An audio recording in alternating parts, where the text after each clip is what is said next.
Hello and welcome to the 7th installment in the Rational podcast. I'm Jay, And I'm R. and Today, what are we going to do today? the absolute clusterfuck that is our channel right now. With a combination of no computer to edit with, or one less computer to edit with, and flat earthers just burning everything down. Who knew there was so many flat earthers out there? I didn't. I sure as hell didn't. I'm similar. Like, I made that video as obviously, as you guys probably know, that we've been having trouble with making deadlines for videos. So we wanted to get out every 2 weeks, but it's been a bit difficult, especially with me in data collection and Jay's computer just dying. So we found this one that Jay shows me and goes, "Yeah, this would be nice. It's nice, easy. It's funny. It's funny. It's pretty funny. We could do this." And I was like, "Yeah, okay, let's do it." And then we've done it and we've released it, and it's just spiraled out of control. In case you somehow missed it, we're talking about the irrefutable flat Earth proof debunked video. Oh fuck! Oh my god! There's a dude in the comments section who claims if you put a bevel gauge inside a commercial jet, it will show it as flat. Hence, Earth is flat. I don't even. We genuinely put that video up as kind of like a joke. It's just good. It's a funny meme. It's no one is going to take that argument seriously, but apparently a lot of people do. Apparently a lot of people think that's a legitimate argument, and that there are also arguments of equal value in laying a bevel flat on a flat surface to prove the Earth is indeed flat. Yeah, it was unbelievable. But that's a preview for something we'll get to in a bit. It's going to be great. I think first it's probably worth maybe us just giving you an update on what we're doing with the computer issue. So I'll just fill you in. We'll probably do this quickly because I know everybody's just answering for us to get to the flat Earth. I am. I just want to talk about the flat Earth. Long story short, we had a laptop which Jay was using for editing, and that laptop decided it was old enough and its time had come. So it died. And now it's completely dead, and the only person with working computers at this point is me, or at least computers that are suitable for at least the most basic video editing. And I've been in my data collection, so I haven't really had time to get on top of it. Though I did get to put out the flat Earth video. Yeah, good job with that one. Oh, thank you. And I kind of regret it. Anything for views. It is our highest rated, most viewed video now, is it? No, not Close yet. But basically, it's breaking all the records of like the most views in this period of time. But the one on climate change still has, I think, 22,000 views. This one is at the moment of recording this, about 10,000. So it may have beaten it by the time this podcast comes out. I don't think so, but all the videos with the highest dislike ratio seem to be the most popular. Oh, well, the dislike ratio is, this one's just dwarfing the climate change one. The dislike's going to overtake the likes soon, which is crazy. But anyway, point is, we're trying to resolve that, and we're both pretty povo right now. So basically, I'll be buying a semi-potato quality computer, just good enough to do the basic video editing on in the next week or so. I actually, like, looking at the computer we're looking at getting, I actually think it's not too bad. I think it'll do the job. It'll be better than the laptop we were using. Yeah, definitely. If only you guys could see what we're working with. When I started my master's degree, I went into Officeworks and I bought the cheapest possible laptop they had in the building. And I even found a comparison price so I could get 10% off as well. I was poor as fuck, so I went in there and was like, yeah, okay, I'll get the cheapest one, because I was just using it for Word, basically. It was just a document writer. Yeah, basically. And then I used that for a bit, and then I got a new laptop, which is actually quite nice. And then I was like, oh, you know, Jay, we can use this laptop exclusively for the channel. Fuck me, that was a bad decision. It made video editing a fucking painful process. Well, for Jay, for me, I was using my desktop, which is like silky smooth. Serves me right though for not having a desktop though, right? It does. That's like someone saying to me, I don't have a car. Honestly, I can understand not having a car more than I can understand.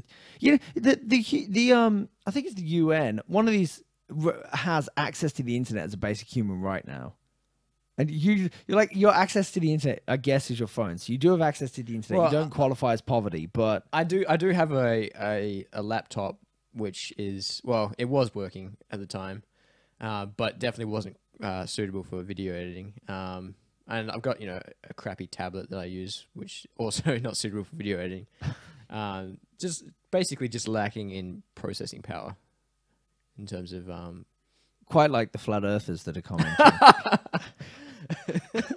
So, but basically, long story short, I think Jay is gonna sort that out tomorrow, from what he's told me, and then it'll take some time for the things to arrive and all that. But should be back on track at some point. So we can probably expect 2 weekly videos to resume again now, because we have the next couple of videos planned as well, and time to meet up to do them. So we'll release this podcast at some point as well. So that will buy us some time. Yeah, buy some time. Okay, so anyway, we've done that. Anyway, now, just to say thanks for being patient. Yeah, and thank you to everybody who offered to help out. We do really appreciate it. We haven't taken anybody up on that help, but yeah, we've got a few offers for people wanting to do the editing for us or send us money to help pay for a new computer and whatnot. So that's really, really appreciated.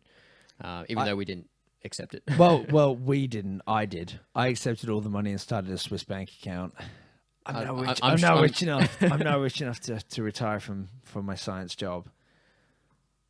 And the world is a better place for it. Well, honestly, considering my first publication has been rejected 5 times now, I do not feel like I've contributed very much. Well, keep trying. And I'm pretty sure that one of the PhD studies I'm doing right now is going to find nothing. So that's also great. A null result is still a result. I know, but it's going to be really hard to fucking publish. I just you know what? My first study, I think I'm going to be able to publish quite easy because it's simple as fuck. So, but that's life. Anyway, let's do flat earthers. Yes, let's get on to the Go flat on. earthers. Do it. Are you going to bring up the comments? Oh, you want to scroll through the comments first, or do you want to give the context first? Because so basically, hopefully you've all seen it. If you have and you've read the comments, I apologize. It's not an experience anybody should have to go through. If somebody was to ask me 2 weeks ago, you know, is it commonplace to find someone that stupid as the guy in the video that we showed? I would have said, nah, this guy is 1 in a million stupid. Well, we were trying to decide whether he was a troll or not, and it was really hard. And most of our subscribers who first watched it were also, most of you guys were going, oh, I'm pretty sure it's a troll, pretty sure it's a troll. I was, when I first watched it, I was just like, this dude's trolling, this dude's trolling. But the more and more I watched it, I was just like, no, he's either the best actor I've ever seen, or he's legit. And, well... You know, he's stupidity. You know, stupidity wins out more often than not, unfortunately.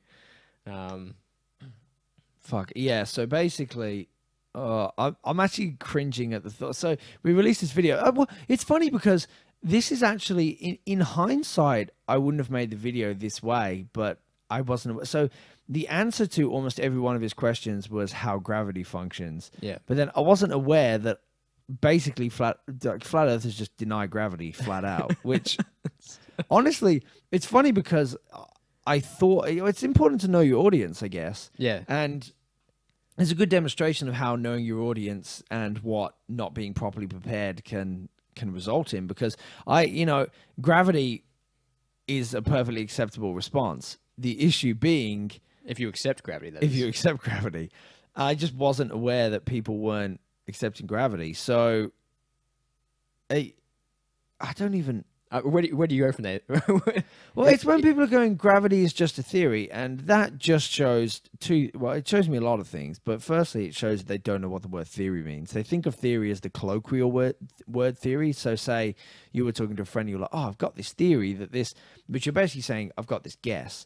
But theory in terms of science doesn't mean that. Like, theory is an overall arching mechanism to explain a bunch of observations that are scientifically verified. So, like, the theory of evolution doesn't mean Darwin was just like sipping on a beer and turns around and goes, you know what, mate, and fucking Newton, even though they I'm 99% sure they didn't coexist, but turned around and was like, oh, what's up, brother? And he's just like, oh, you know what, this fucking thing, monkeys became people. I just thought about it. I just thought about it. Just came up. I was just smoking this crack. But no, it's not like that. It's so, and first of all, so that shows me they don't understand what theory actually means. And secondly, gravity is both a theory and a law, in that the law of gravity is the fact that things are attracted at least in terms of Earth, would be 9.81 meters per second. And then the theory is around general relativity, which is obviously the overall arching way that gravity interacts with the universe and where gravity comes from and all that. So the amount of comments, it's probably about at least 15 comments on that video just going, gravity's just a theory, GG, son. I'm just like, oh, fuck me. GG, good game, or? Yeah, just good game. They just say it's over. It's a good game. It's over, just got wrecked. Yeah, it's like it's only a theory. It's only a theory. You just got so wrecked. It's like, well, one, it is a theory and also has a law application. And the problem as well is that, like, when you say, nah, that doesn't work, it's just a theory, or like, you know, I reject this premise. It's like, well, it would be nice if you offered, you know, an alternative theory which covered all the problems that the old one did. Which is exactly what science does. When a new theory comes up that demonstrates all of the laws and concepts appropriately and can make equal predictions, if not better predictions, then it's a contestant to replace the old theory. But unless you can do that, then you have to stay with the current theory. Someone claimed the Earth was a giant Tesla coil. There's a comment, the Earth is a giant Tesla coil, and that makes electromagnetism is gravity. Which weirds me out, because if electromagnetism is gravity, I'm confused that not everything is magnets. I'm confused that if everything is... I don't know whether that's just me misunderstanding computers the claim, wouldn't work. If the Earth was a giant electromagnet, computers wouldn't work. Well, that's what I thought. And I had a lot of questions about things like, if I run a magnet in front of my monitor... Because at this point, the magnetism has to be strong enough to generate 9.81 meters per second, not like just strong enough to make a compass point in a certain direction. On an insulated, here's another point, on an insulated material, something that doesn't have electrons freely flowing through it, like say like a conductive metal should be attracted to the Earth at a greater intensity than say like a brick of rubber. So then that's a good point. Actually, you'd have things falling at different rates. So that premise alone, you know, debunks the electromagnetism. Earth is a giant Tesla coil, Jay. You stupid piece of shit. What powers it? Tesla coils don't work without energy input. God's love. Gravity powers. Gravity powers. Oh fuck me! Like it's. What's impressed me as well is just the conspiracy. The fact is, and one of the main questions I seen, like people who are not for the flat Earth on that video seem to be saying, is what is the motivation for the flat Earth conspiracy? Which is, if anything, there's two things I usually argue against flat Earthers with, and the first one is, what's the fucking benefit? Like I think kind of jumping the gun here a bit, but I think comes from the people trying to reject God. They say that, but a lot of it doesn't even seem to be tied into God in the way that it works. Like some does definitely, but not. Oh, that's the only motivation I could think of. Because there really doesn't seem like that. People say that NASA is lying, that the government's lying. No, like I was listening to the Eddie Bravo and Joe Rogan thing, and it's him going, "NASA's lying. They want money," and it's like, well, wouldn't they just take money to investigate the flat Earth? I'm not sure why you can only like. I don't know why the Earth has to be a sphere, or an obloid or whatever, like the kind of egg-shaped thing is due to its rotation. I don't know why it has to be that shape for it to. For people to give money to investigate it. If the Earth was flat, I wouldn't NASA just be like, give us money to investigate the flat Earth? Well, we can still go to the moon. Like we can still investigate the space stuff, asteroids, and like there's still NASA still has a job, And then there's also the point of like, I forget the Greek guy's name who first discovered the circumference of the Earth. I'll pull that shit It's up. like Earth something. But basically, you're talking about centuries of people going, yeah, the Earth is round, the Earth is round, the Earth is round, to get to NASA to go, yeah, we can capitalize and make money off this. Erathosthenes? Yeah, I'll put it up on the screen. I'll try and pronounce it. I'm sorry to all the Greek scholars. Greek scholars. And in one of the videos we've done now, we have to. I have to say some Greek names, and I absolutely butchered it. It was funny. There you go. I can't see that. Is that T? Oh no, hold on. I'll move it. There you go. Jay's just staring at it right now. Eratosthenes. I can barely see it, so that's my excuse for not being able to pronounce it. I'm not even going to try because that was a terrible attempt. You're a coward. I am. I'm running away from the challenge. But yeah, his basic experiment using mathematics and some sticks in the sun, he managed to calculate the circumference of the Earth to within like it was extremely accurate given the method that he used to do it. Remember. And that was like how many years? 4,000 years ago. It would be a long time ago. It was like anyway. We're talking about like hundreds, like thousands of years of people. 276 BC. 276 BC. I was way off with that.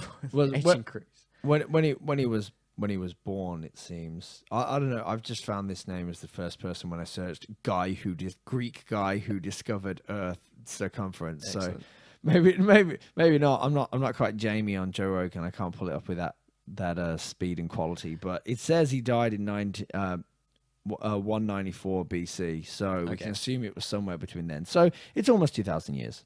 Yeah. Or could be 2,000. I don't know.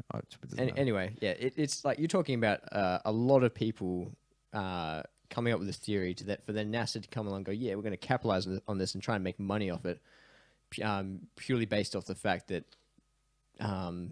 somebody else was saying that the Earth was round. There's nothing to be gained that couldn't else be gained from just saying the Earth is flat. Well, like.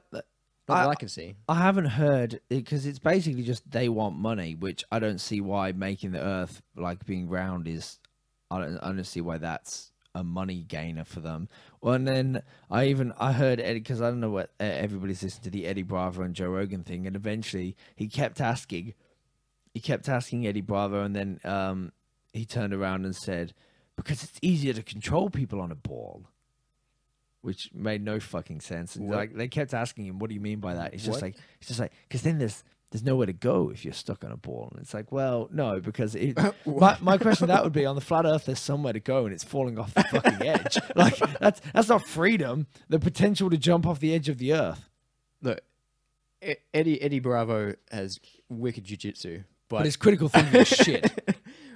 Which, because that's the thing, and it's funny because I listened to that discussion today. So a while after we'd put this video out, and it was so reminiscent of the comments section, which was he was going, "There's no pictures of the Earth from outer space." There is, and they were like, "Hey, look at all these pictures." He goes, "They're fake." And then he was going, "There's no pictures of the Earth from outer space," and they were going, "But we just showed you pictures." And he goes, "I haven't seen any that weren't fake." Which it was the most ridiculous conversation I've ever heard, because it was essentially every single time they presented something that went against him, he just goes, "Oh, that's fake," and then he goes, "I haven't seen any evidence that isn't fake." Something I'm starting to notice between the anti-vaxxers and the flat earthers, and just any kind of rejection of science, is that it has to come with a conspiracy. It has to come with somebody lying. It can never be just it can never be, oh, they're incompetent and just haven't got it right. It has to be a fucking conspiracy agenda to lizard people and all that crap. It's insane. But to what I was saying before, my second favorite point is the existence of time zones, because that opens up a whole nother massive can of worms, because if the Earth is flat and the sun is projecting light onto a flat surface, then the entire surface is going to get a certain amount of light at that, Well, at that yeah, time. like that's the thing they say. 'Cause I haven't even heard any good responses. I went on the flat Earth Society, and I saw they said the Earth works like a torch. Basically, I've got paint up here, people. This is my dedication to this. So basically, oh fuck, what did I do? Okay, so This is probably the same quality of research that they put into the flat Earth. you know what? It probably is, but this is just to demonstrate something, which that if we have a flat Earth like this, that if you get the sun, say it's here, because the kind of argument was that It's not very high up. it's an I think it's called a parallax error when it changes based on angle from perspective. So so what they're saying is, based on this, the light will go here. It's the morning for one place, but then for somewhere else they'll go, oh look, the sun is higher up relative. Yeah, but the guy at the very end is still getting light. That's exactly my point, because even here, like the light goes to there. Now, maybe there is. Then the only other flat Earth response I've seen to this is that the sun is not actually, I guess, a sun. It's more like a torch, and it shoots light in like this. You can directly see it, and basically, and then like travels along the like friggin' length of this Earth over here, and just kind of goes across, and then appears on the opposite side. That's my next question, because if that's the case, then say this is the flat Earth here. This fucking giant triangle thing I'm doing, I don't even know what I'm doing. What is this becoming? I don't know. It doesn't matter. This is a flat Earth. This is a flat Earth. This is the fucking torch sun, and this is the real sun. Even if it goes around, say it goes under the flat Earth, there would be a point where nobody on the planet, so it like circles around like this. Complete darkness. Yeah, there would be a point where it's complete darkness for the entire planet. Assuming that the sun is traveling at the same speed consistently. Yeah, unless it goes like here and then travels like incredible speed, like light speed around the flat Earth to start again over here. I don't like it. It can't. Let's say it takes how many hours for the sun to get from one side of the flat Earth to the other? How many hours of daylight? It doesn't even make sense, because how many hours of daylight does each time zone have? Would you reckon? Probably say 12 hours. It's probably about 14, but it varies based on the season. But say 12. Use 12. Let's say 12. So how many time zones are there? I don't even know this. I think there's like there's a lot, because it's basically from -12. Oh, it's -12 to +12, so there should be 24. So there's 24 time zones. From what I believe, this is right off the top of my head. Obviously, there's going to be overlap in that. So I don't know how to actually work this out, but you basically just cross a border where you're finally. It takes 24 times zones. Let's say it takes 24 hours anyway for the sun to get from one end of the flat Earth to the other end of the flat Earth, right? And then it's 24 hours for it to get underneath the Earth, back to the other side to start again. So that's a whole day of darkness. No, but it would have to have alternating speeds, or just teleport. Which you would notice an abrupt teleport as well. Someone on the planet, but oh, the fucking sun's here! Like it would just. Or the sun doesn't move. The Earth is a disc and it just spins.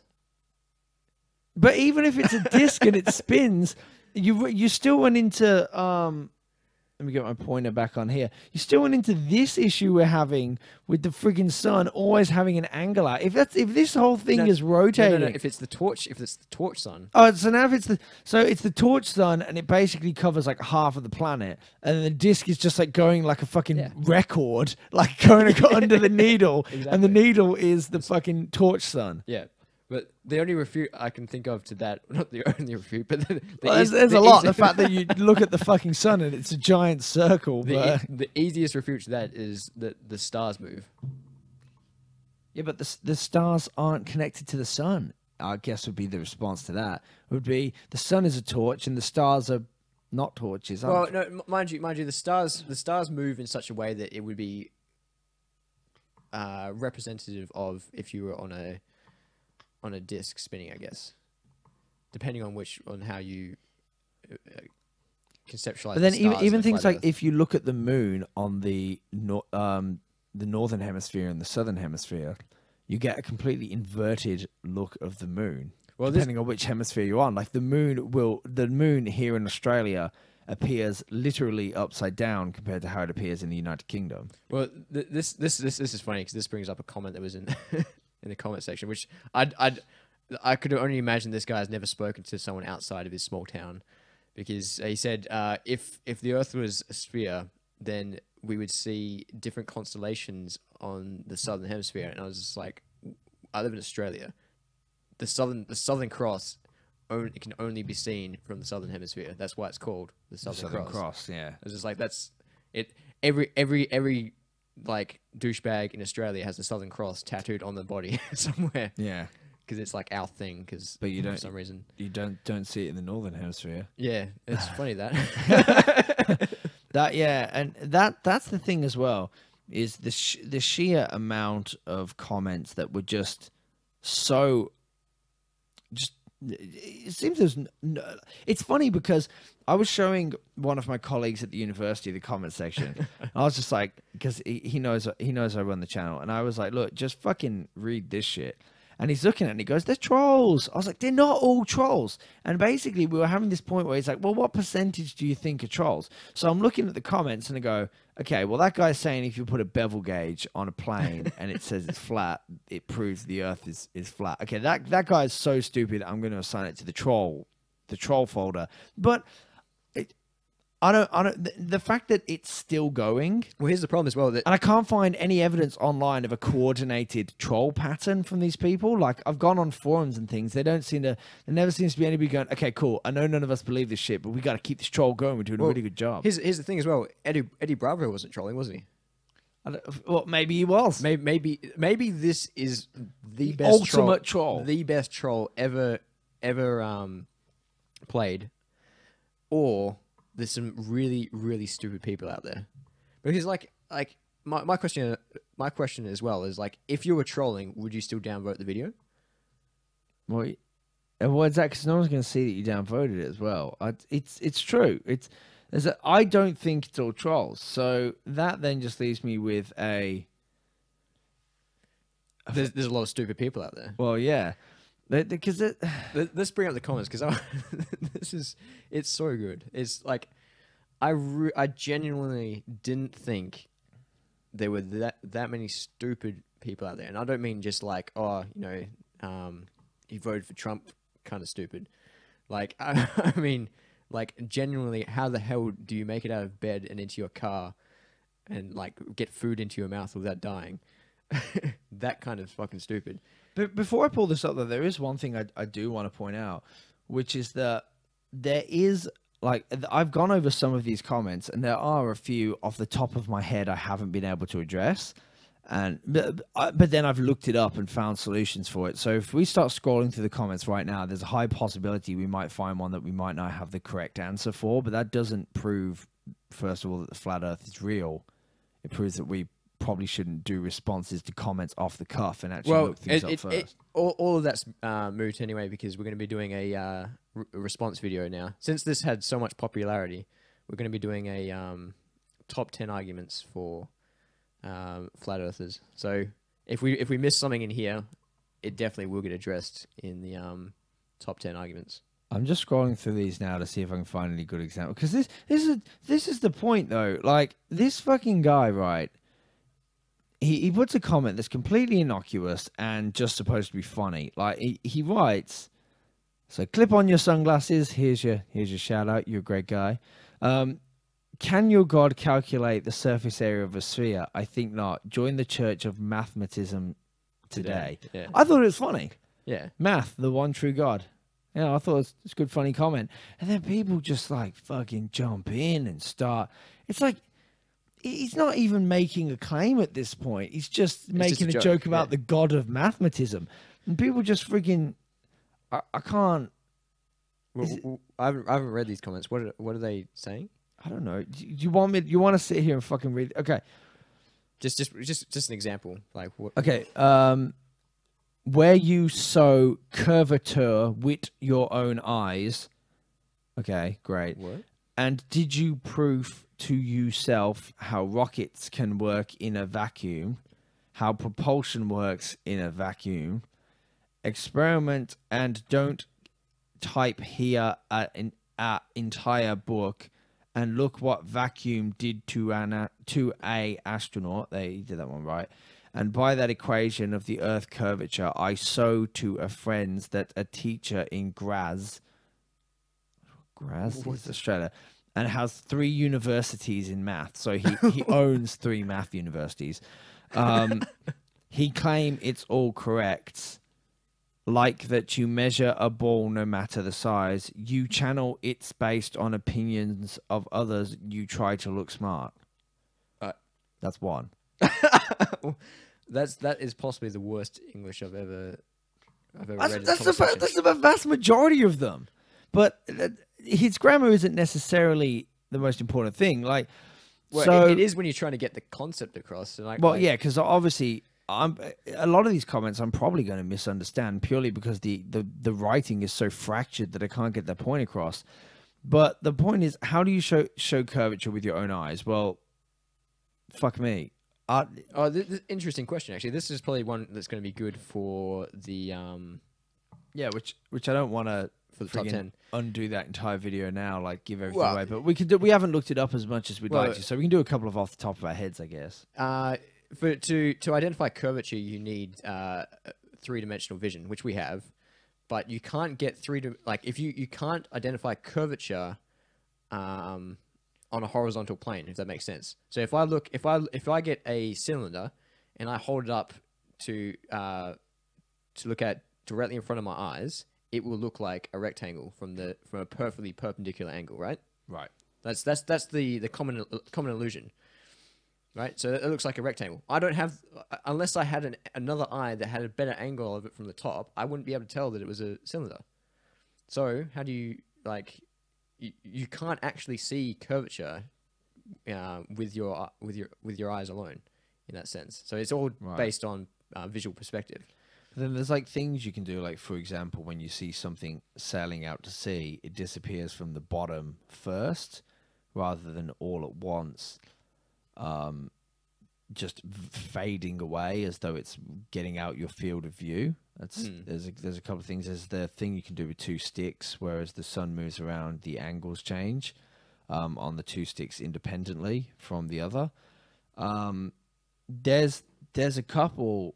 Like there's experiments you can do. Yeah, I found a good video online, which I haven't got it in front of me right now, sadly. But basically, it's this guy who gets a flat plane and gets a high-powered telescope, and then records from the telescope, and then records distance at basically one point for all these landmarks he's identified up close, and then sits back and goes to them and then goes, okay, I can see the highest one but not the 2 lowest ones, and then he elevates himself and he's like at basically the same distance. I was like, okay, so now I can see the 2, like one that's a bit lower now, and he basically shows that as he increases his so with the same high-powered telescope, as he increases his height, it starts to increase the actual landmarks he can see. More of an angle. That's good. That's like, how do things like that exist?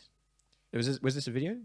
Yeah, it's a video. Yeah. So how did things like this exist? It had like 190 views. If I can find it, I'll put it in the description section. Yeah, because that's a good experiment, and because it's something simple that you could do for yourself to prove. Like if you were generally considering that the Earth is flat, like that's a huge revelation.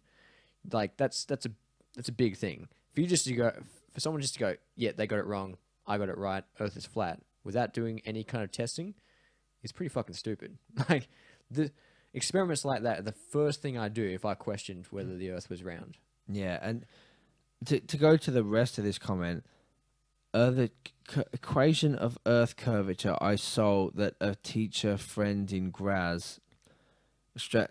One of the things I found really weird for this as well is basically a load of people basically going, I'm a pilot, my friend's a pilot, my friend's this, and it's like, you don't seem to realize that on the internet anybody can say essentially anything. So if you go to me, my friend owns 3 universities in math. I think he means that he has 3 university degrees. I think that's what he was trying to say. I know what he means. I just think it's funny to take him literally. But it doesn't mean anything. That could be total bullshit. That could be true. Your friend could be insane. There's Well, I legitimately know 3 pilots. Well, I know at least 2 pilots. One of them is a commercial pilot, flies for Qantas, and the other one is like a recreational pilot. Did you ask them about the flat Earth? I've not had the chance to ask them if the Earth is flat. Oh, but the comment I made was just like, if you don't fly internationally, you wouldn't even know. Like if you're flying in a plane, like you would get the higher perspective, but you would still see, like we were saying before, like you would see, you wouldn't be able to observe curvature because you wouldn't get high enough in a say like a commercial jet that gets about 30,000 feet, I think. If you're in a recreational plane, what I'm saying, Right. you wouldn't get high enough to visually perceive any kind of real curvature. You would just look out and you go, oh look, I can see the horizon, all around me, but that, you wouldn't be able to tell that there was any curvature, Right. from your vision. I'm looking now because there's actually I'm trying to find one of the things that they were showing on the Joe Rogan's podcast, which is I think I found it now. Japan has a new satellite. Well, I don't know whether it's new, but Japan has this satellite that captures pictures every 10 minutes and uploads them. That's pretty cool. It's basically just every 10 minutes it's putting something up. I'm just trying to see if I can find the actual link to the thing itself, but I'm having a bit of a hard time doing that whilst trying to multitask and talk to your dumb ass. Let me read some of these questions. Give me the monitor. Give you the monitor. He's moving the monitor. Right. Do you want me to move it down to a low one? Yeah, let's move to a different comment section. I want to read some of these. Look how long that's one thread for that guy's Jesus comment. Christ. This guy was right. He isn't a fool. The proper term would be, that's someone who agrees with us. The Hubble has been well, but then it's hard to know whether all these people are going to start jumping. I'll try and find one with the starting comments. See, someone who goes, everyone in China is upside down. Now I know why they read backwards. Duh. And it's That's a joke one. It's a joke. And then this fucking dude just starts again. Yeah, people get really defensive of their unique beliefs. So weirdly, a lot of the positive comments are sitting at the top, which I didn't expect. You'd be able to do that. Well, yeah, that's the point there, essentially, regarding what we were saying about the time zones issue with my amazingly drawn image from Paint. Jesus Christ, this is crazy. This fucking dude who writes, "There you fucking go, mate." Jay Leno's chin comments. If the Earth is a ball, then why do we only see 180 degrees of constellations? What? If the moon reflects the sunlight, then why do we see on a certain evening? Well, first of all, I don't know about constellations much, but the 180 degrees of constellation. Well, it seems to me that this is just off the top of my head response to that. But if the entire circumference is 360 degrees, but you only live on one section of it, you're not open to the entire 360 degrees. You'd be open to like the side of the Earth that you're basically on. Well, the problem with that question as well is that even if the Earth was flat, you would see more than 180 degrees of constellations because we know the stars move. So you look at the stars, the constellations that you can see at that point in time is 180 degrees, but that's going to change as the stars move through the sky. And obviously, as we said before, you can see different constellations from the southern hemisphere as you can from the northern hemisphere. But I don't even understand that comment because that's false on a flat Earth and on a round Earth. That doesn't make any sense. If the moon reflects the sun's light, then why do we see, on average, the face of the moon lit when the moon is in the southwest sky and the sun is in the northwest sky? 92.7 million miles behind it. If the moon reflects the sun's light, then why do we see uncertainty? Well, the Earth, again, these are things that I would like to have time to look up some of the very specific questions because I'm not a physicist. I'm a biologist. So It's not. But that thing that sets to me is the sun is really fucking big. So even if the Earth is in front of it, if you can set the angles off, you know what? I'm getting my paint back. I'm getting my fucking paint. It's just reflected light in that comment. That's well, because say this is the Earth and this is the sun. Obviously, they're not that close together. But then you've got the moon. Say the moon is on the dead side here. The sun, you have all this angle it can come off to basically get light to that moon. Whereas and then there's some nights you can't see the moon at all, where you get an eclipse where it's like this, so there's no point that the sun can still get a lunar eclipse, or is that solar? Yeah, eclipse? A lunar eclipse, solar is when, but even at certain angles, because the sun is much bigger, it can get to the moon like around the Earth. But I don't know whether I've misunderstood his question, but well, no, I think that's pretty much right. So, if the moon reflects the sun's light, then why do we see on certain evenings the face of the moon lit when the moon is in the southwest sky and the sun is in the northwest sky? So, it's just reflected light. Like it's unless there is a eclipse, then the moon is going to receive light. I mean, why do you have phases of a moon? Oh, this fucking thing. Why does the moon give off cold light? Is his next bit. I don't even understand that. Well, but basically, it's a misunderstanding. So it's wrong. Basically, you can prove it wrong. Sorry, I'm just pulling something up to give me an aid with this because it's been a while since I've done this. But basically, it's an experiment. But the sun, the reflected light off the moon, gives off such minimal heat because it's basically just weaker light. And the argument is that it's cold light, so it doesn't function like light does. But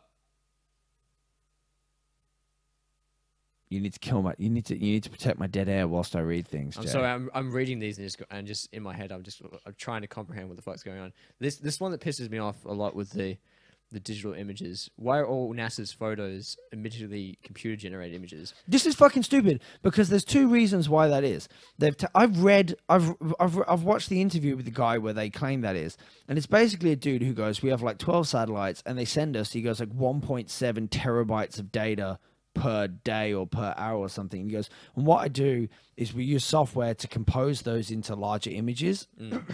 So in a similar way that you get data, so magnetic, whatever ways. Sorry, I'm just pointing to you because I'm worried that. Just check that's stable. Yeah, that's fine. It's fine. Sorry. Anyway, so in a similar way that an MRI, the actual computer itself composes an image based off what the actual waves do. That's in a similar way to that. So he's not saying I just sit there and draw fucking pictures on paint. No, not like I'm doing right now. And secondly, there's a lot of times when the angle, they can't get everything. So it does exactly what you do with an iPhone, for example, when you take one of those 360 pictures and it asks you to take lots of pictures at different angles. And then the software meshes them all together. So you can then have this one that you can scroll around in. That's essentially what they're doing. Or they're getting something where the lighting isn't ideal for one point, and he goes, oh, so I'm going to turn up the saturation so people can see the colors a bit better. It's not NASA never admits going, hey, you know what we did? We just fucking fake every picture we fucking make. Maybe it's a shit conspiracy if they're admitted to creating these images. That's the shittest conspiracy ever. It's like, yeah, we get paid to fake these. So what? The level of stupidity in these statements is just ridiculous. Has the sphere Earth sharpened or dulled your common senses? Well, I don't know. It's why, and this is the point. Why can't the smartest scientists prove gravity exists? What? But the problem is they have this. There's a thing where it's like, okay, it's essentially exactly like what Eddie Bravo is doing in that. Is it Eddie? Shifting the goalposts. Well, well, he basically just goes, oh, it's the exact same thing. Prove gravity exists. Okay, here's all these observations of gravity. conspiracy. Yeah, conspiracy. Or denial of evidence. well, and then they go, because basically you have to meet the level of proof they decide is acceptable. It's like someone commented saying, why haven't you, because apparently somebody's got a 20,000 bet going, if you can prove the earth is round to them, they'll give you $20,000, some organization. And it's the same as Kent Hovind, I'll give you, I think it's $100,000 if you can prove evolution. He sets the terms. Yeah. So you basically turn up and go, oh, look, here's all these fossils here. And he goes, conspiracy. No, you didn't prove anything. They're fake. I win. I don't have to give you money. Like, if you set the terms, then you could just say no to everything and then go, well, you proved nothing, which is essentially what we get here. If the sun is moving 483,000 miles per hour, why doesn't it have a tail? That's an actually interesting point. I would probably assume it's due to the immense gravity that it has, not allowing a significant amount of matter to escape it. Or it might be... that's actually a good question. Wait. Because stars don't... It might be based on the intensity of light. So, like, stars have a tail if you try to photograph a star. Like, it obviously has a... it leaves a blur. If you try to take an image of a star with a slow shutter speed, it leaves a trail because it saturates the light. So the light coming off it is probably far more saturating than the any kind of residual light that we left from it moving. I don't know, I'm just making shit up. I don't know how it works. Well, I'm reading something now, and it's to do, as you were saying, with gravity. It just holds it. Seems to be to do with gravity, but also, sadly, rather than taking 10 minutes to read this through, this will be things we cover in the follow-up video in some more detail once we've done reading. So that's actually an interesting one. Yeah, I might learn something from this. Yeah, exactly. Does the government love you and want you to prosper and grow? Are the powerful corrupt? Well, this is one thing that Eddie Bravo is doing again, which he kept saying, they faked the moon landings. They already faked this. That means that, which is, yes, there is corruption in the government. That doesn't prove the Earth's flat. Like, it proves exactly nothing. Because something has been bad before or has done bad things does not mean you get to just essentially say whatever you want and then go, well, they did this bad thing, so it... I'm sorry, I just read one of the second last line there. Why are there days and nights where we can see clouds behind the sun and moon? I don't know what you've been smoking. I've never once seen anything appear behind the moon, let alone the sun. That doesn't. If the sun generates the light, how can you see anything behind it? That actually raises a question for me. Whereas, even in the flat Earth model, how does that work? That's what I'm saying. Like I guarantee you, he's never actually seen that. It might be a troll. Like you never know. It might be a troll, but that is the problem with this. Is it's so hard to decipher whether somebody is just fucking with us or they are generally that stupid. But like just the sheer number of comments, the amount of time people put into their comments, the consistency in the arguments tells me that they come from this fucking community and they're actually trying to defend their beliefs. Well, this is the sadness I'm getting reading through this. Gravity is not true, but in reality, even Tesla knew Einstein is a shield. Gravity, true name, is electromagnetic. So if it has the same properties as gravity, is it still gravity if I call it electromagnetism? But even if it's electromagnetism, well, it was the point you were saying before that metal would act differently to a block of rubber. And well, for one, we can detect electromagnetism really fucking easily. Like it's extremely easy to detect electromagnetism, and it has an effect on all electrical components. So if the Earth has enough electromagnetism to pull in objects at 9.8 meters per second, and somehow do it without affecting insulating materials differently to magnetic materials, I just it just doesn't make any sense whatsoever. Hey, globe fucktards, water does not bend. These are my best ones. These are my favorites. I don't get what he means by water doesn't bend. Like, water's really flexible. Because this Like, one, stick your finger in it. but this one's come up a few times. Okay. Right? If you put water in a container on the Earth, it doesn't curve. It goes flat. It's the same as the bevel.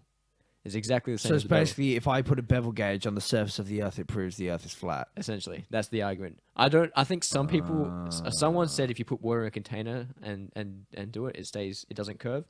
But I've seen this argument used a few times now. And I think some people are talking about the oceans and stuff. Like there's no curvature in the oceans. But again, you just wouldn't see it.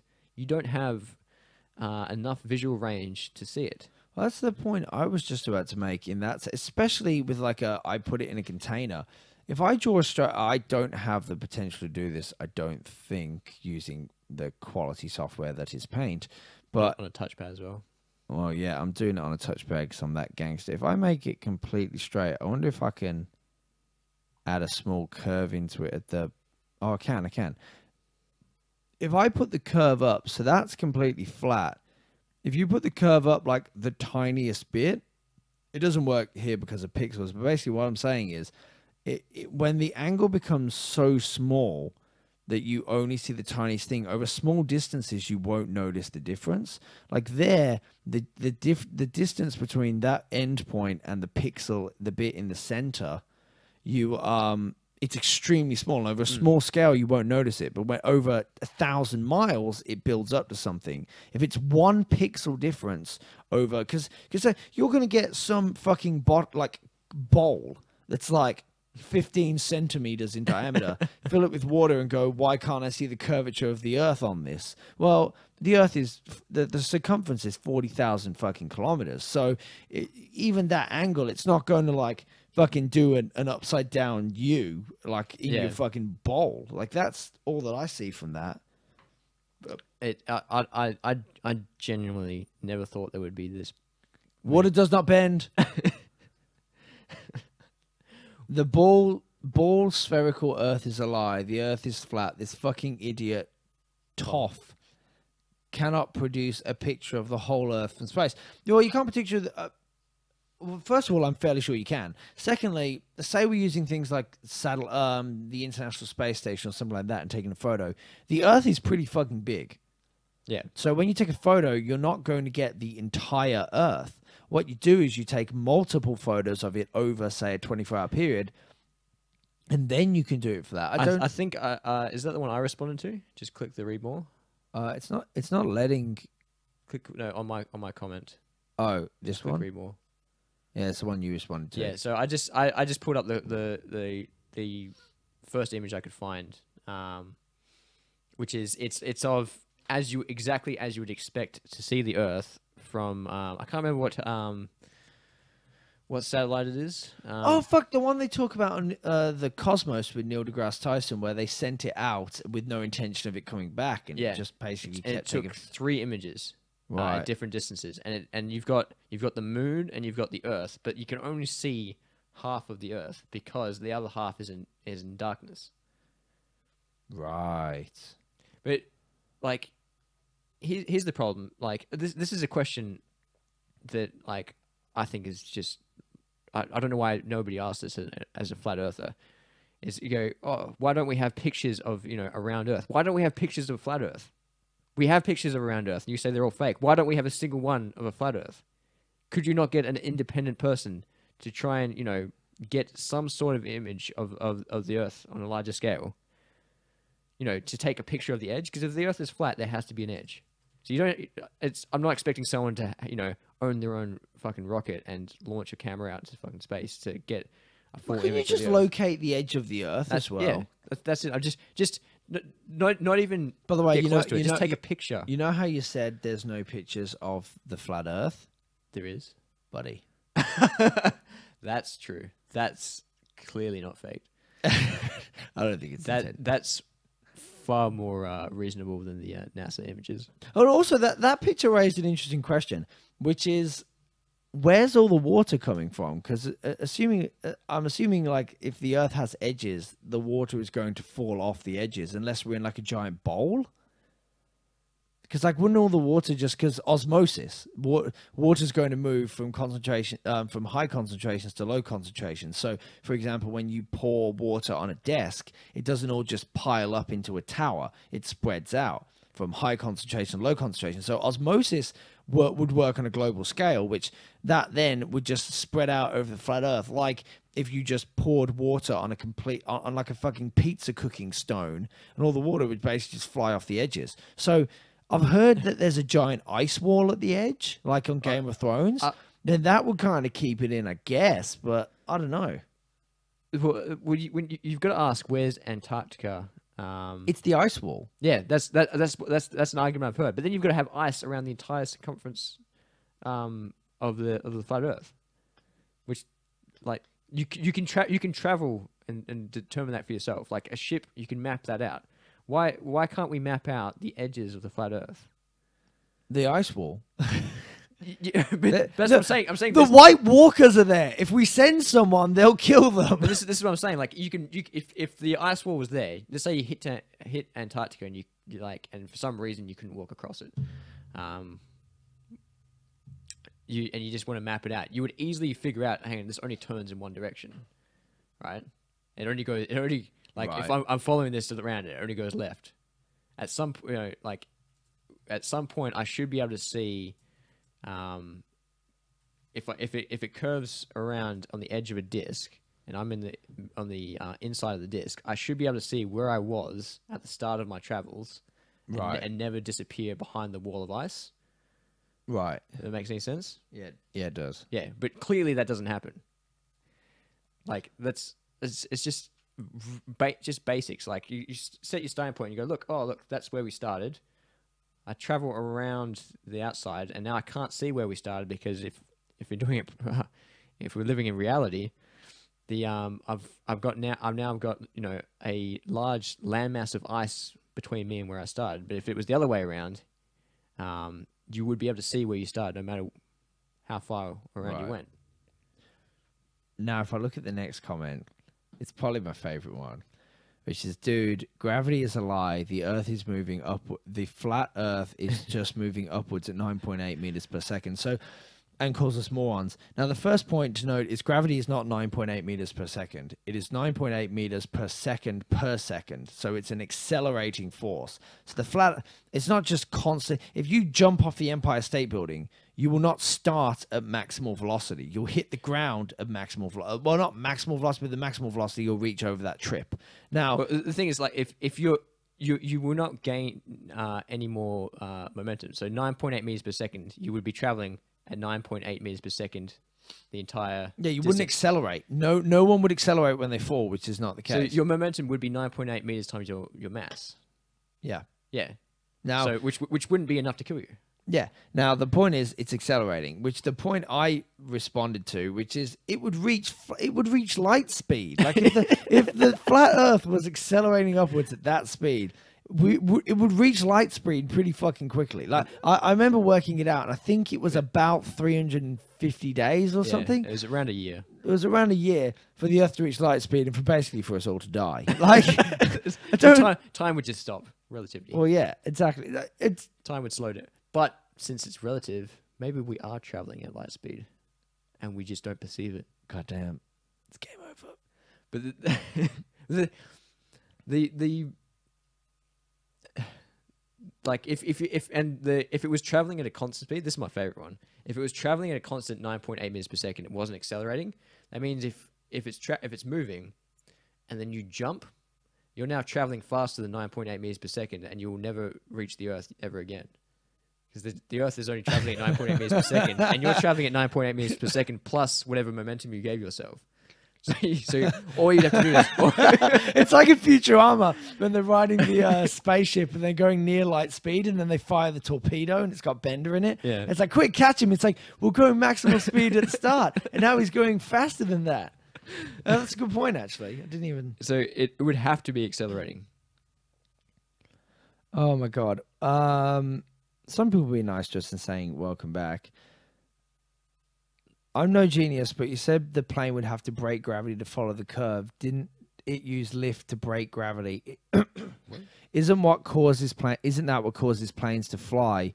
So basically, I believe from memory, this guy's point is that we said that the plane would have to break gravity to fly out of to exit the atmosphere. Exit the atmosphere, yeah. And he basically said as soon as it takes off the ground, hasn't it broken gravity? Which no, what I meant by that, it's constantly fighting gravity. Yeah, it's constantly. So basically, when a plane is in the air, it's got lift forces and drag that are lifting it upwards, and then gravity, which is pulling it downwards. And when you equalize those forces, that's when you maintain altitude. Now, to break gravity, you would have to reach escape velocity, which is the velocity needed for you to exit the Earth's atmosphere, which you can't do with a fucking airplane. You just can't generate the actual necessary force. I don't believe. Well, the problem is you can't with a plane. You lose thrust when the atmosphere thins out. I'm pretty sure. Right. I'm pretty sure that's the with like a commercial jet, when the atmosphere thins out, I'm pretty sure you start to lose thrust. So if you exit the atmosphere, you've essentially lost all thrust, because now you're not sucking any air through the turbines, right? So you would get to the point where you couldn't actually accelerate anymore to get away from gravity. So that's why you need combustion fuels in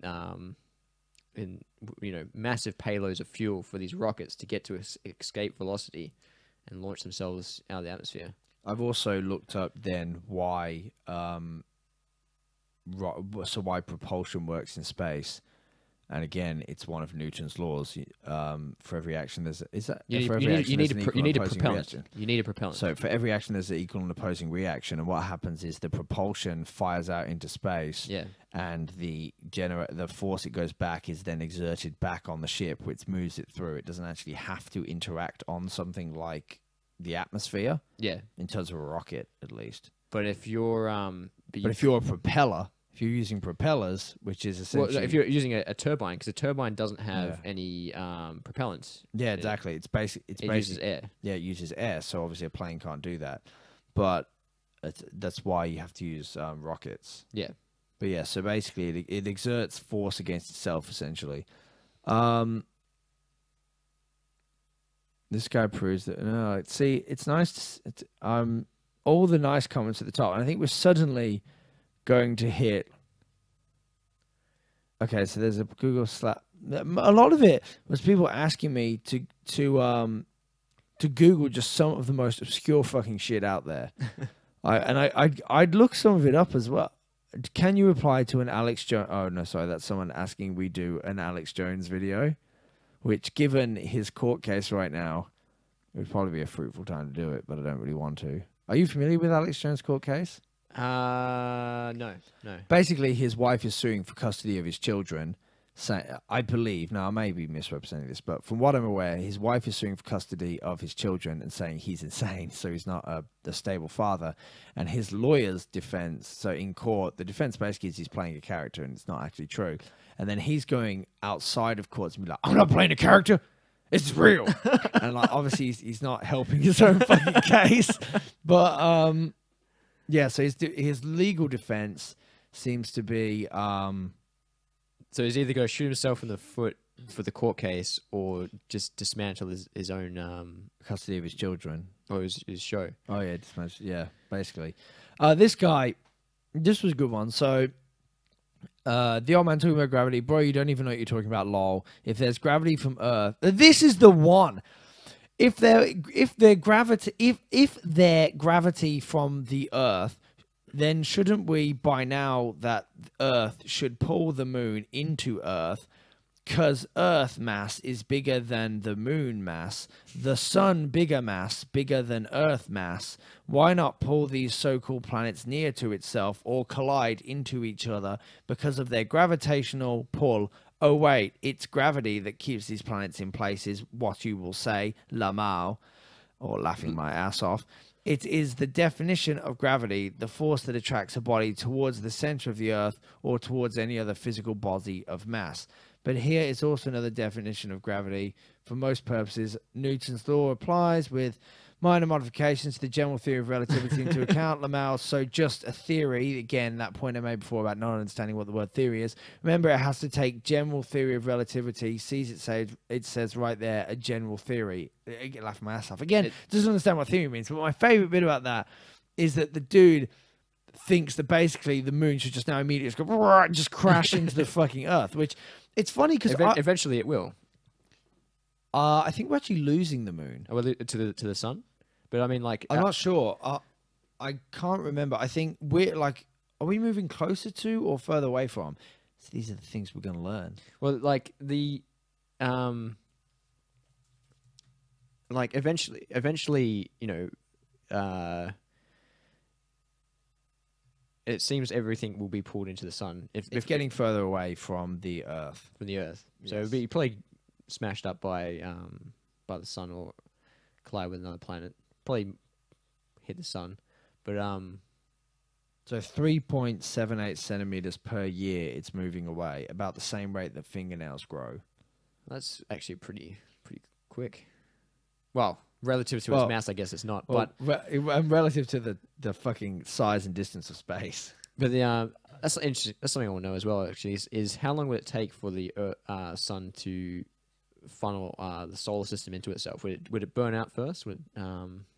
Oh no, interesting question. We should have Neil deGrasse Tyson on. I'll just give him a call on my private line right now.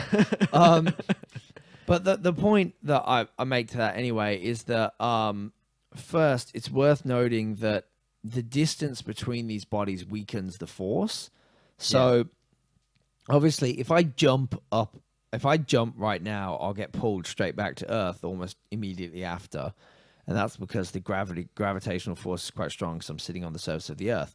Now, when you get further away, well, once you overcome Earth's gravity, so you get outside the primary field of Earth's gravity, it starts to weaken. So what you get is it's got enough just to hold it in place, so to not let it go, but not enough to actually gain ground or gain significant ground. In the same, and the analogy I went to him was magnets. When magnets get really close, the bond gets really strong, but when you pull it further away, you can still feel a slight pull, but it's not the same strength as when it gets closer. That's essentially how it works. And then he does two things. I told him he should read about general relativity, and he goes, man, it's not general relativity, it's the general theory of relativity. Get it right before asking someone to look into it more, which I just thought was hilarious, considering general relativity is just the shorthand for the general theory of relativity. That, like I was saying to Jay earlier, I was like, well, that's exactly like someone saying, can you do this for me ASAP? And someone goes, it's as soon as fucking possible, you stupid cunt. Like...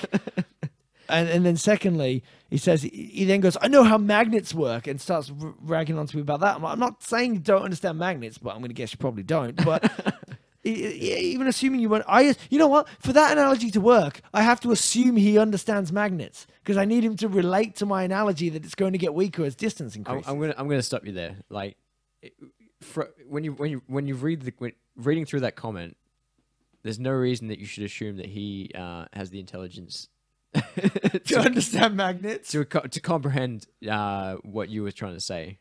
So basically, now I should have just sent a link to Insane Clown Posse's miracles. Yeah, basically. Water, fire, air, and earth. Fucking magnets. How do they work? And I don't want to talk to a scientist. Yo, motherfucker's lying and getting me pissed. I used to really try and restrain myself from judging people based on their grammar, but after having so many run-ins with like people who are clearly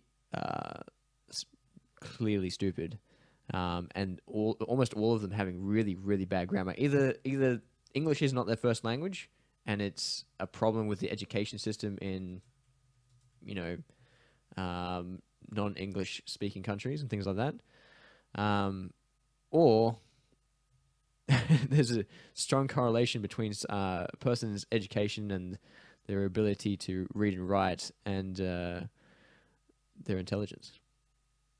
No. No. Point being is that I'm now probably going to judge people more on their grammar. I'm going to become. You're a dick. I'm not going to go full grammar Nazi, but like, come on, like some of these are just ridiculous.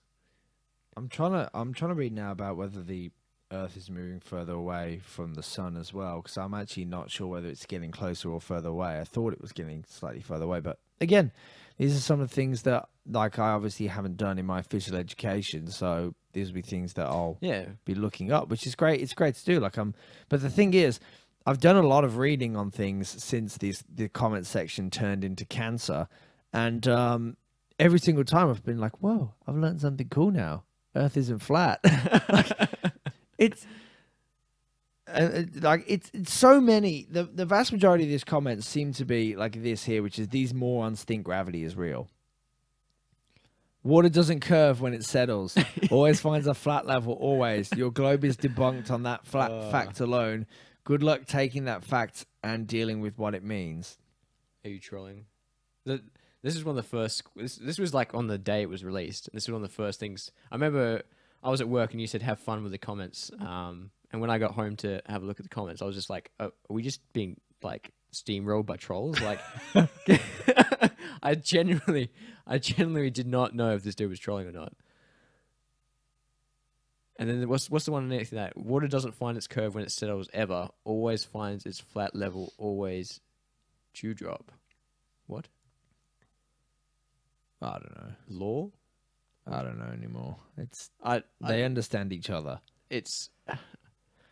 I really, I was ignorant to the ways of the world. And what's weird as well is a lot of people seem to expect this video to debunk flat Earth theory entirely, which wasn't even the function of the video. The video was to basically look at a crazy old guy and laugh at it.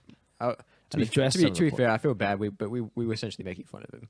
But I mean, I thought, I mean, it's okay to make fun of bad ideas. I do feel bad about like calling him a moron, but I think we were fairly reasonable in that in that count. But, well, reasonable.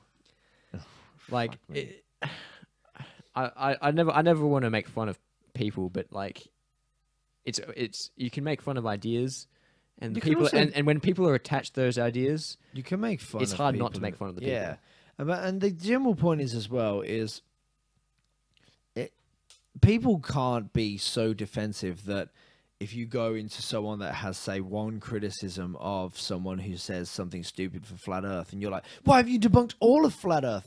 That to me appears overly defensive. Yeah, to the point where. That's not the function of our video, and we never claimed that was the function of our video. So I don't know why that's not even a response to our video. That's not even a response to what we did. It's conspiracy thinking, though. It's these people are trying. They're desperately searching for things to confirm their beliefs, and they're so emotionally invested in their beliefs that when they find something they can like latch onto, they fucking explode with excitement about it. So when they go, oh, like completely off topic, they might go, oh, you didn't mention this in your video and blah blah blah, and they'll fully like dig in about it and feel like fully justified in their excitement about that fact, and feel like that they've caught you on something. But it's just like, if you were took your emotions out of it and you were just rationally looking at the situation, you wouldn't have come to that conclusion or wouldn't have had that reaction. So it's the stronger the reaction, like usually the deeper into their dogmatism they are. Okay, so first of all, that's a good plug for our video on the mechanisms and effects of dogmatism. We come back to that a lot. It's a good video. It's a shame it hasn't got more views. Yeah. I wish that was getting the views the friggin' Flat Earth one was. I just wanted to point out, this is probably my favorite comment of the whole time, actually. You just hold on to that globe. Tell me, how does the Nile flow north? Gravity is only a theory. You morons actually think you know more about the Earth. Think you know more about the Earth than flat Earth. Ha ha ha. Your depth of retardation is indeed fathomable. Research flat Earth for yourself. This Muppet does not have a clue. So my point was almost instantaneous, which you can see there, which is flowing north would not be an issue. Gravity does not go from like north to south. Gravity is towards the center of the Earth's mass. So the Nile can flow north. If the Nile was flowing uphill that would be a different question, and that would there may be an instance where a river does flow up north, and there's probably, and if it is, there's obviously a good scientific explanation for it. I would assume something about pressure at the bottom of the river, but in this instance, yes, the Nile does flow north. Doesn't fucking mean anything. Gravity is not north to south. It's the weird, that one I thought might have been a comment, might have been a troll, but this whole comment section has made it impossible for me to now know. Posed law, man. This comment section is a perfect Should I example. say posed theory? Posed theory. It's actually called posed law. Yeah, but it's a theory. The law is a theory. It's just named posed law, isn't it? It's actually, Yeah, it is. I don't think it's natural law. I don't think you could have a I like it. I don't think it counts as a law in science to say that. Well, I guess it is impossible to determine somebody's context or intention unless they describe it to you in detail through text. Okay, so this one's great. You were discussing this one before. The horizon is always at eye level, as high up as you can go. This cannot happen on any size sphere. GG. Yeah, it can. It actually, the size of the sphere is specifically what allows it to be like that. Like your field of vision would have to be massive for you to see. Well, you still wouldn't see the curvature. That's the problem. Like you can't see what is on the opposite side of the curve. Like Right. you're never gonna, like, if in a sphere you're never gonna see what's in the opposite side of the curve. So as the curve moves to, as the sphere rolls towards you, you will still be blinded by what you can see. I think what he's saying is that the actual physical height of that horizon line is always at the same height as your eyes. So when you're standing there and you look, you don't have to look up or down to see the horizon. You just look exactly straight forward. So even if you're which I'm 99% sure is not the case. Like if I stood on top of a skyscraper and looked directly ahead of myself, I don't know whether that would be exactly in line with the horizon or whether I'd have to look down, whether I'd see sky more. Well, but it wouldn't matter, because flat Earth or not, it would be the same. Well, flat Earth or not, flat Earth, I could stand on top of a skyscraper and then look with a telescope and see fucking China or America. But the curvature wouldn't be there. But in theory, if you got a good enough height, and you should be able to see the curvature, as in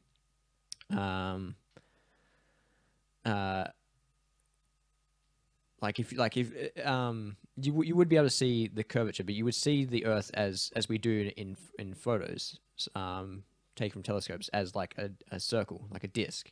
You wouldn't ever be able to see it as a sphere. Right. It always just, because you can only see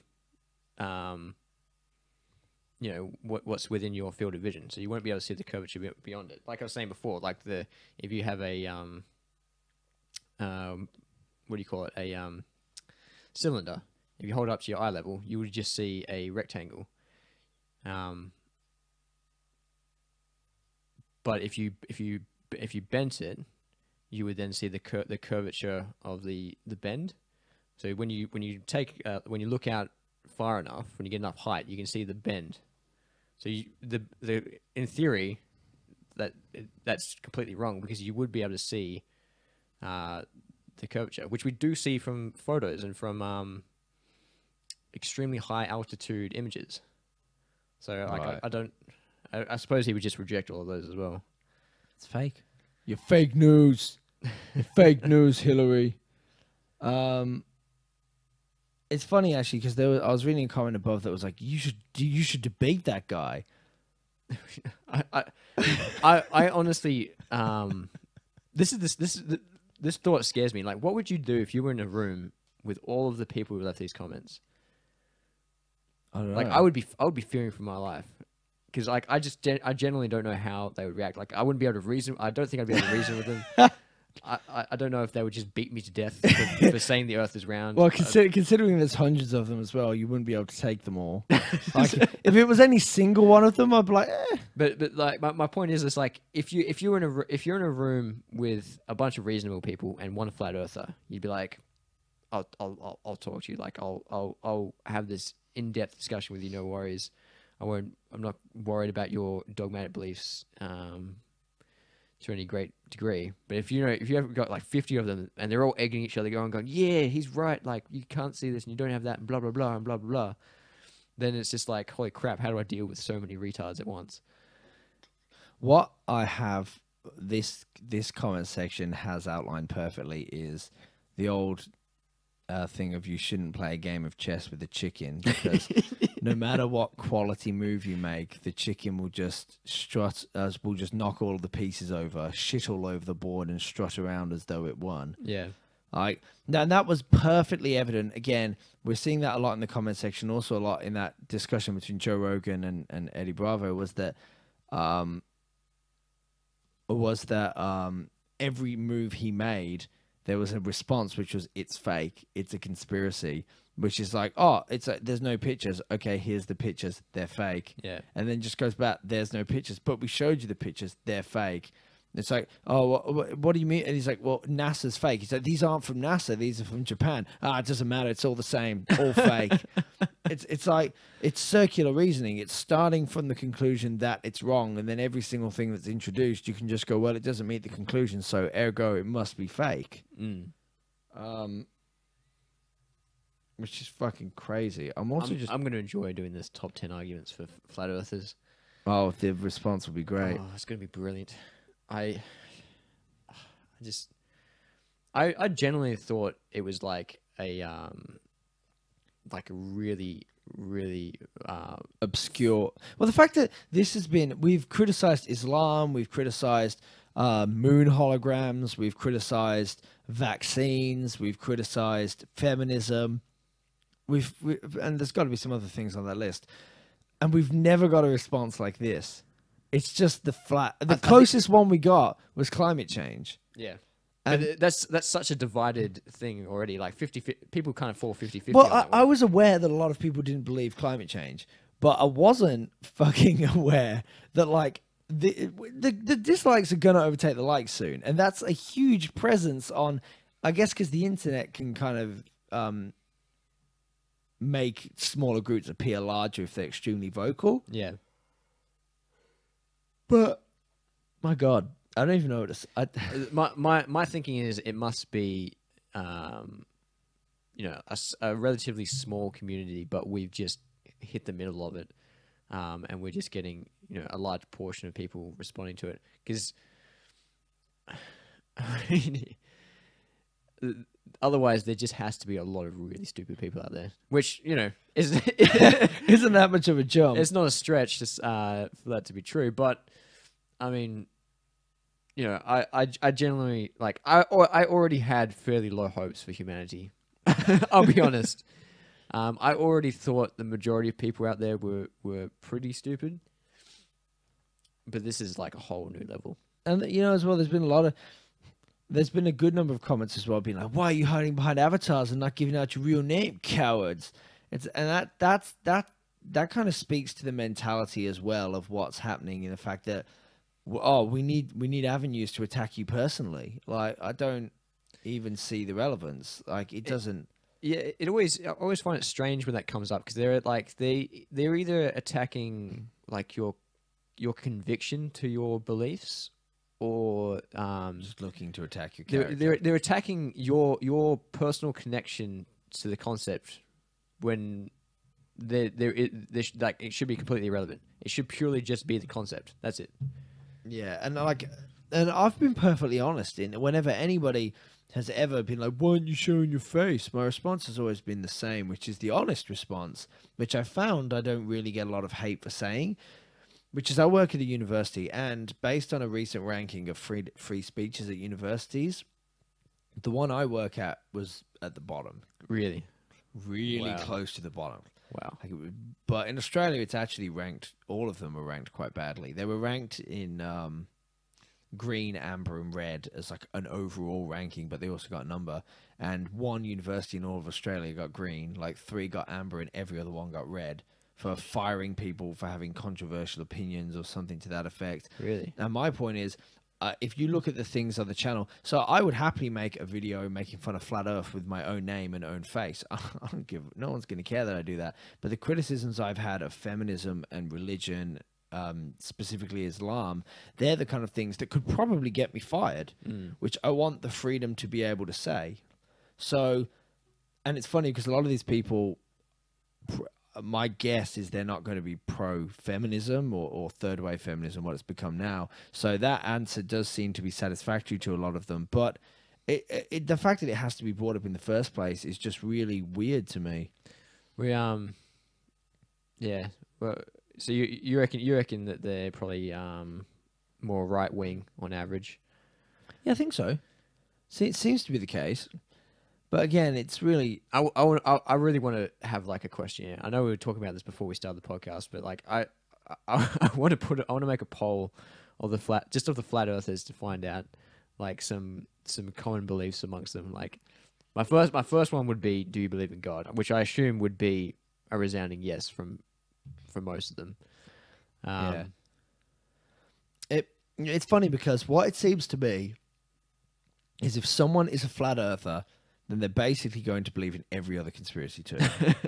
That seems to be the bottom of the barrel conspiracy. Yeah. Like some people will think the moon landing was a conspiracy or something to that effect. But they don't buy into every other conspiracy. Someone might think 9/11 was a conspiracy. They won't buy into it. Someone might think evolution is a conspiracy by science, but they don't necessarily buy into every other one. But if there was a Venn diagram... The one where, if I drew a Venn diagram of every conspiracy, and it had like 9/11, flat, all these other ones, and in the center where they all cross over would be flat Earth. Which would be, if you believe in every single one of these, you're definitely going to be flat Earth as well. But and I would be very surprised, mate. There's got to be one somewhere. But someone who believes the Earth is flat, but then holds no other conspiracy beliefs. But there actually is a portion of research around this, around people's brains being wired for conspiracies. Yeah. That I think it's the likelihood if you have one conspiracy. It's funny because I read this in passing probably about 2 years ago, so I'm trying to recall something from far away. But basically, it was saying that certain brains are wired towards conspiracies, and that if you have this wiring, you're basically going to just believe conspiracies disproportionately compared to the general population. That's interesting. That it would be a neuroscientist's dream to jump on, like, just to get a whole bunch of people from this community and just do brain scans, and then find there's no brains and go. That explains it. I just don't understand. There's nothing.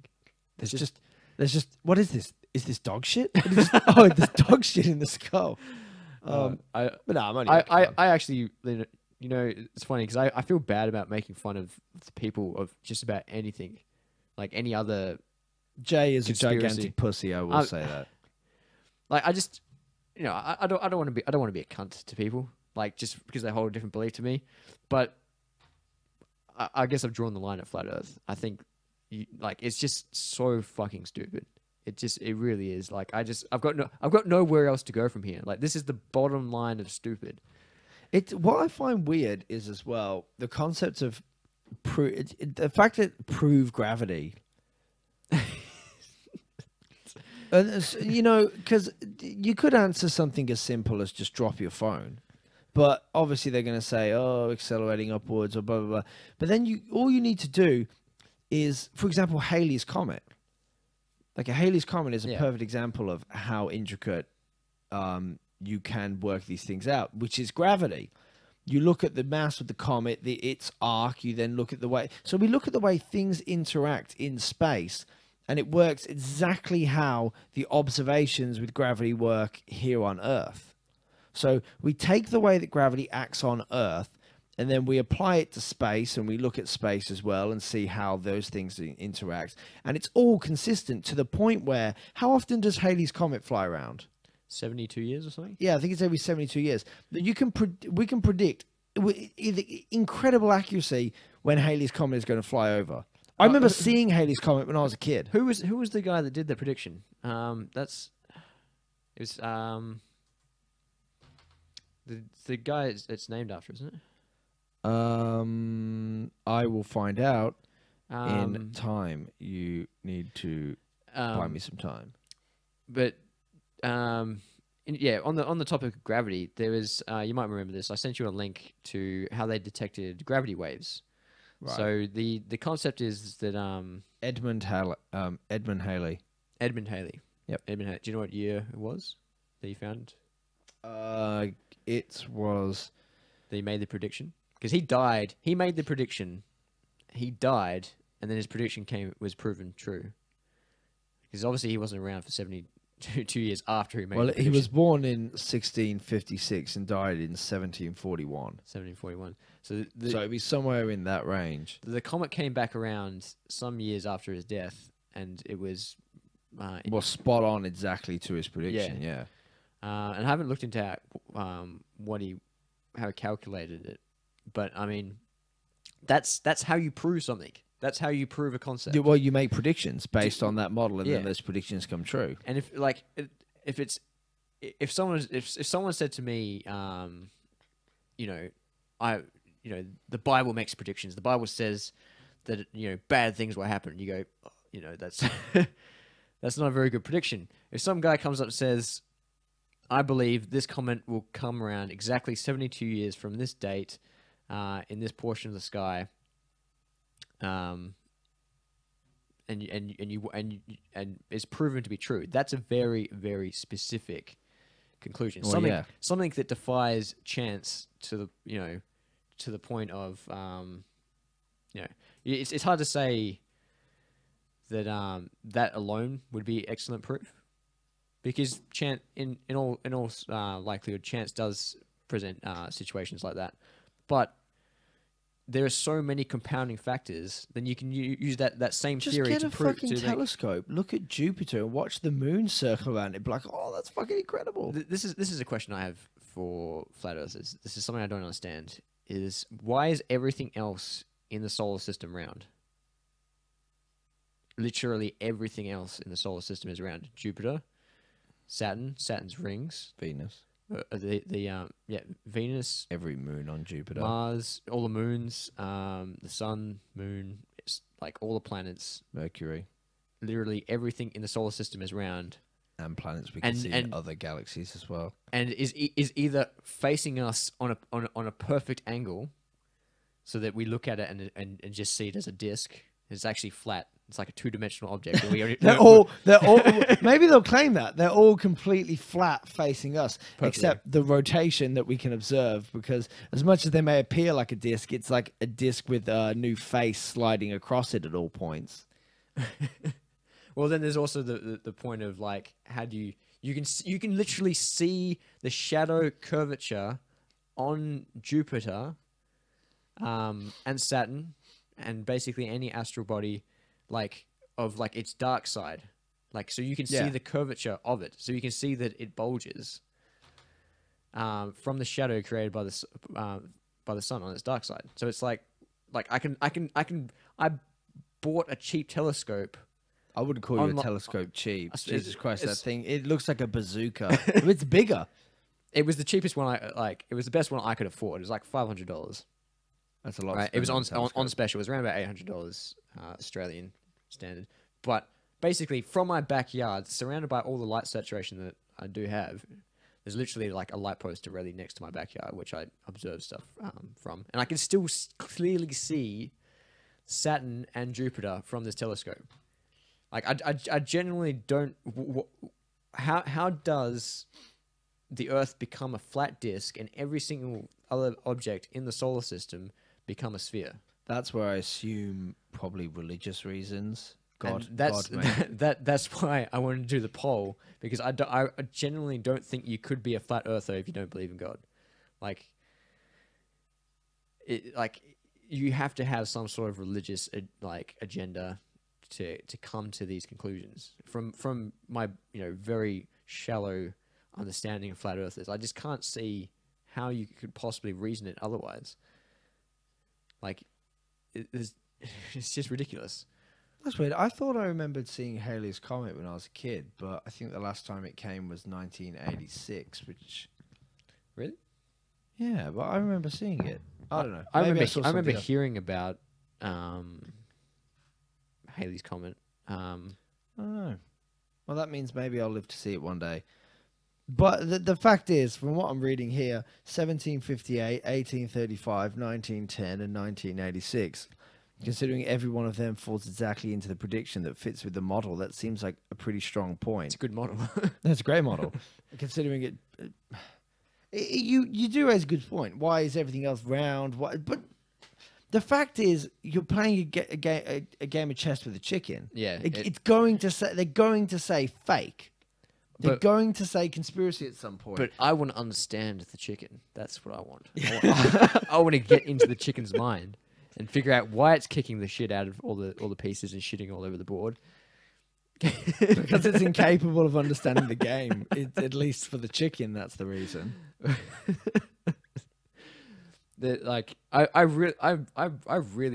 really would like to do a poll on flat earthers. Like, I think we should do it. I could set one up easy. I think we should. You can do straw poll even. There's polls you can set up. Yeah. Well, the problem is getting people to respond to it, especially and not troll us. Well, that's exactly it. You probably couldn't, to be honest.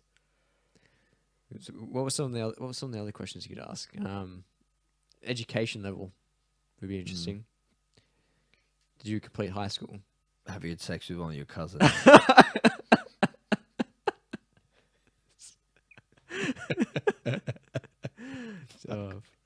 Or are you the product of cousins having sex? Oh god. Oh Jesus Christ. But yeah, so it's we've been talking about flat Earth now for probably an hour and a half. Oh man, I was gonna say I could go on all day, but I probably couldn't because I fucking hate it. It is crazy, and fuck me. I don't even know where to go with it. The thing is, I think it was I can't remember what it was before, but I know I've said I don't think I'm gonna find anything stupider than this. I think I've reached the level of stupid on the internet. It was probably one of our previous comments, but I can't remember which one. And it might have been the video. I generally thought this is the bottom. I've actually heard you say that probably about 4 times since you started the channel, and I keep becoming more surprised at how stupid people are. Where's it going to get to? Because this is why I feel like I'm not so upset about poking fun and making jokes. Someone just comments, "I don't believe I exist. Can you prove I exist?" Well, what's that? Solipsism? Well, solipsism. Solipsism is far more reasonable and harder to disprove than. Harder to disprove. Whether it's more reasonable or not is up for debate. Well, I can follow the thought patterns of how someone gets there, and I could see it as being a reasonable conclusion from a certain set of thought patterns. Yeah. I genuinely can't see how people are arriving at the flat Earth unless they're living in a box. It's like Shaquille O'Neal saying he believed the Earth was flat because he drove and didn't see the curve of the Earth. Was it essentially from what I remember, the point of his argument? There's uneducated, there's ignorant, and then there's that's stupid. That's actually stupid. Right. You're lacking processing power within your brain to accurately view the world around you. And I don't like making fun. I genuinely don't like making fun of people for having stupid beliefs. But like I said, this is the bottom of the barrel stupid that I've come across so far. The only point I can get to from here now is mental retardation. At which point you can't make fun of anybody. So if I can't make fun of anybody above it for their beliefs, and I can't make fun of these flat earthers, and I can't make fun of the people with mental disabilities, who have I got left to make fun of? So it's got to be the flat earthers. The flat earthers are my guilt-free. They're so aggressive though, as well. So all conspiracy people. It's funny because we've had some It seems the Christians typically aren't very aggressive. Well, it depends what you mean by aggressive. They say you're stupid, but really a lot of them are just your arguments are wrong, and they then just take a crap on the keyboard and you read that crap. But with it's funny with the flat earthers. The most aggressive comments I've ever seen wasn't the flat earthers, anti-vaxxers for sure. The anti-vaxxers, but it was, I think, one commenter in particular who said she's going to find us and hang us for traitors. Which my response of "Who are you, Rob Stark?" was probably perfect. But beyond that, like say the top three, probably the top three comments were anti-vaxxers or Islam, but then the next top fucking 20 were all flat earthers. The flat earthers are just really responsive. Yeah, they're great. I love them. This video is going to be our most viewed for sure. Which is sad because honestly, we were struggling to get videos out and everything. So we decided, let's do this low effort video just to get something out for the subscribers and just, keep the channel active. Keep some presence. Keep some presence. And that one, the low effort one turns out being the fucking most popular video we've done. And if you're judging success based on views, I guess it's our most successful. Well, now I know where Keemstar exists. Yeah. That's exactly it. That's why I know that. Like, this is why humanity is doomed. We've got videos on our channel that I'm legitimately proud of. Like I look at that and go, you know what? That's, limitations of language, the mechanisms and effects of dogmatic belief systems, science of near-death experiences. Yeah, those are probably my three favorite. And there's a few more as well. But I look at that and go, it's good. It's scientific. It's intellectual. It's an interesting topic. I'm generally top 10 arguments against anti-vaxxers. I'm generally happy that I made that video, and I remember putting this one out, and I'm just like, man, this is just like I feel like this is below me, and the internet just fucking explodes for it. Fucking the internet, man. The internet is crazy. The internet is like the pinnacle of insanity, which is one of the things I love about the internet. Well, it's a good source of memes. Do you want to turn the light on? It's just getting dark here now. Oh, how is it getting dark here? Okay, if I get my telescope out, can I still see the sun when it? Look. If you stand on top of my house and get a telescope, you could see America.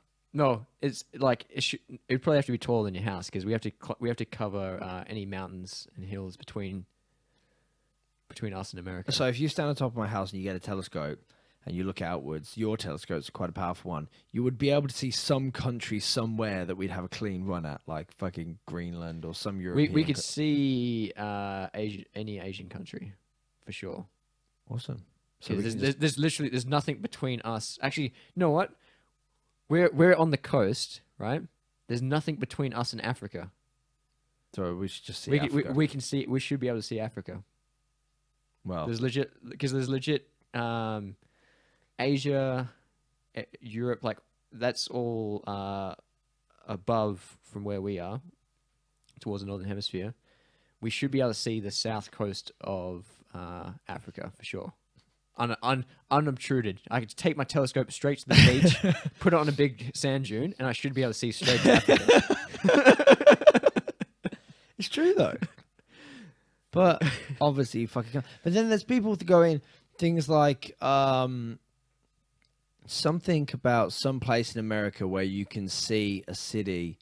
I forgot which city it is, outside of the range that you typically should be able to see it. And it was there's a load of people going, how do you explain this? No. Which I want to see. Sadly, there's hundreds of comments, so browsing through is probably... It's good. The interaction is great for promoting the video to more flat earthers who make more bad comments and downvote it. Well, yeah, except the downvoting probably... cancels it out. Probably. Yeah, probably doesn't help. I don't know whether I'm going to see it. Basically, it's some city. They ask, how come you can see it from America or something to that effect. And basically, man, I'm really disappointed I can't find it. But maybe this was it. See, let me move my mic. Dear The Rational Channel, since you claim to love educating, explain me this. When we take away the... Oh, this is a great one. This is fucking top 10 of fucking... Oh, my God. When we take away the oxygen of a flame and the flame goes off. We can do this at home with a simple candle. Without oxygen, there can be no combustion. That is a fact. How come the sun burning in absolute vacuum? Well, the answer to that is nuclear reaction, as opposed to the reaction we have for a candle. It's different kinds of fire. Easy enough, problem solved. Which we can actually do, by the way. You can have fires that operate without oxygen inside controlled environments. You can do that. So, problem solved there. According to science, every single element of the periodic table was created inside a star. It begins with hydrogen turning into helium, and at the very core of the star, due to extreme actually, from what I'm aware, first of all, learn us about hydrogen. Secondly, hydrogen and helium existed. They were the two base elements. So hydrogen, I don't believe, turned into helium. I think they both formed stars, and then stars collapsed to make these denser elements. So I actually believe that to be wrong off the top of my head. But the very core of the star, due to extreme gravity over millions of years, turns into lithium and so on. Well, oxygen is the 8th element created after millions of years of a star burning. Well, I'm not really worried about the shape of the Earth is. One thing I know for sure, neither the sun or outer space. Outer space! That says outer space. Does it? Oh, I can't read it probably from here. It's got a U in it. It does. There's only one T in outer space. Well, that sounds bad as I thought. A space, what your NASA has made you believe they are. Therefore, if the sun is not a ball of fire burning or burning plasma that far away from Earth, what is it, and what is outer space? Well, sun can burn there, so nuclear reaction. So, well, that kind of renders the question irrelevant. Oh yeah. This is the one we get so commonly, which is, I challenge you to educate me on this matter with laws of physics. Man, this guy doesn't seem to understand that you put Y's instead of I's in some instances. Like, physics is a Y, not a phys-X. Anyway, not some CGI videos made by NASA. I work on CGI for a living, and I can spot from real footage. Just basically, just essentially any picture you go, no, it's fake. Which,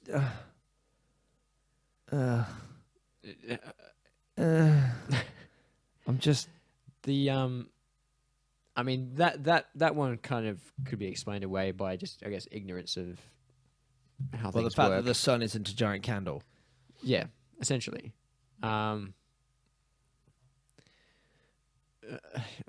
Which, like, I guess not a lot of people know. Like, if you ask a lot of people that question on the street, most people probably get it wrong.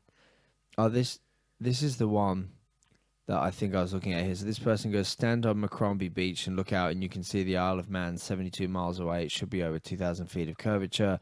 Broville Salt Flats. 2,000 feet of curvature at 72 miles. 2,000 feet of curvature. Well, that has to be off. No, that doesn't even work on the on that equation that we talked about in the video. Yeah. That's ridiculous. How did you get to 2,000 feet of curvature? That's massive.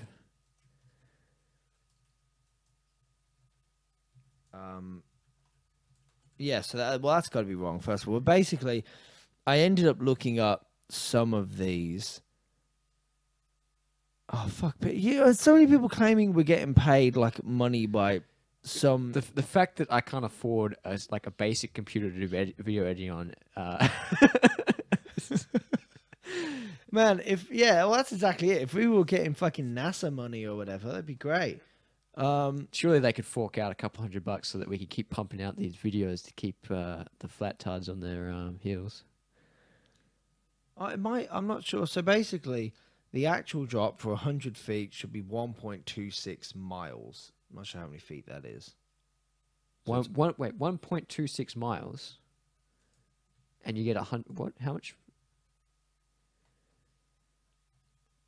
Yeah, I'm not sure. See, that's what I was saying before. I'm not entirely sure that his number's wrong. Like, from what the number I have here, which is 2,000 feet, sounds like a lot of drop for 70. I suppose 72 miles is a long distance. 72 miles is a pretty long distance, but so what? 2,000, just in my head though, 2,000 feet. Like that's a lot of curvature. I'm using this table here, this one. Why 8 per? Oh, yeah. So it's the guy that uses the adjusted one to get. yeah. So this is. Wait. So this is the adjusted one. So this one is accurate. Yes. To Well, over 100. this is the accurate one here, the actual drop, and this is the estimated one using the 8 inches equation, Actual drop in miles. So which for up every, to 100. So for every mile, you get a 0.0001 126. mile drop. Mm. So you have to so you just times calculate that. Just times. No, if you times that, you're doing the wrong equation, because obviously the multiplying that first number is what the flat earthers do to get the 8 inches equation. Yeah. Which is wrong, but I guess you could use their I thought equation. this was the. No. This is accurate. So yeah, but the issue you're having is that 0.126, just multiplying that flat out doesn't account for the fact that as you get deeper, there's actually more decimals on that number. Oh yes, because it's a rounded number. Yeah, so which is why it's accurate within 100. Which is why it's accurate within generally 100 miles. So this is under 100 miles. So we should. So I can 100 though 100. Shit. So that would be at 100 miles you get a 1.26 mile drop. So what's that in feet? Just figure that out in feet. What the fuck have I done? Okay. Oh no, hold on. So I've done it now using the equation 0.009072. So 40. Oh, okay. So I'm doing it this way, and it says 47 feet. Yeah, not 2,000. I was gonna like 2,000 feet is a fucking massive distance. You're talking about 2,000 feet down from where you're looking. Why I'm not entirely. I think I may be fucking some math up here because I'm trying to do it whilst sticking my face in the microphone. But oh my god, it's not doing anything. Because what I've basically done is I've taken this 0.0. I'll pull the fucking calculator on the screen so people can see what I'm doing at least. So I'm going 0. Oh god, I've added loads of zeros to it. So there's 3 zeros there, and then I've gone 1, 2, 6, and then I've times that by 72 because he said 72 miles. So I've got 0.09, and then what I've done is I've gone to the basically just a standard converter, and I've put that number to feet, so miles to feet, and I've got you could have just taken the measurement for 100 miles that it's got there, which is probably a lot more accurate. Well, that's what I was just about to do now, just double check I was doing it right, which is 1.26744. There's a 2 in there. 1.62744. Are you looking at this? Yeah.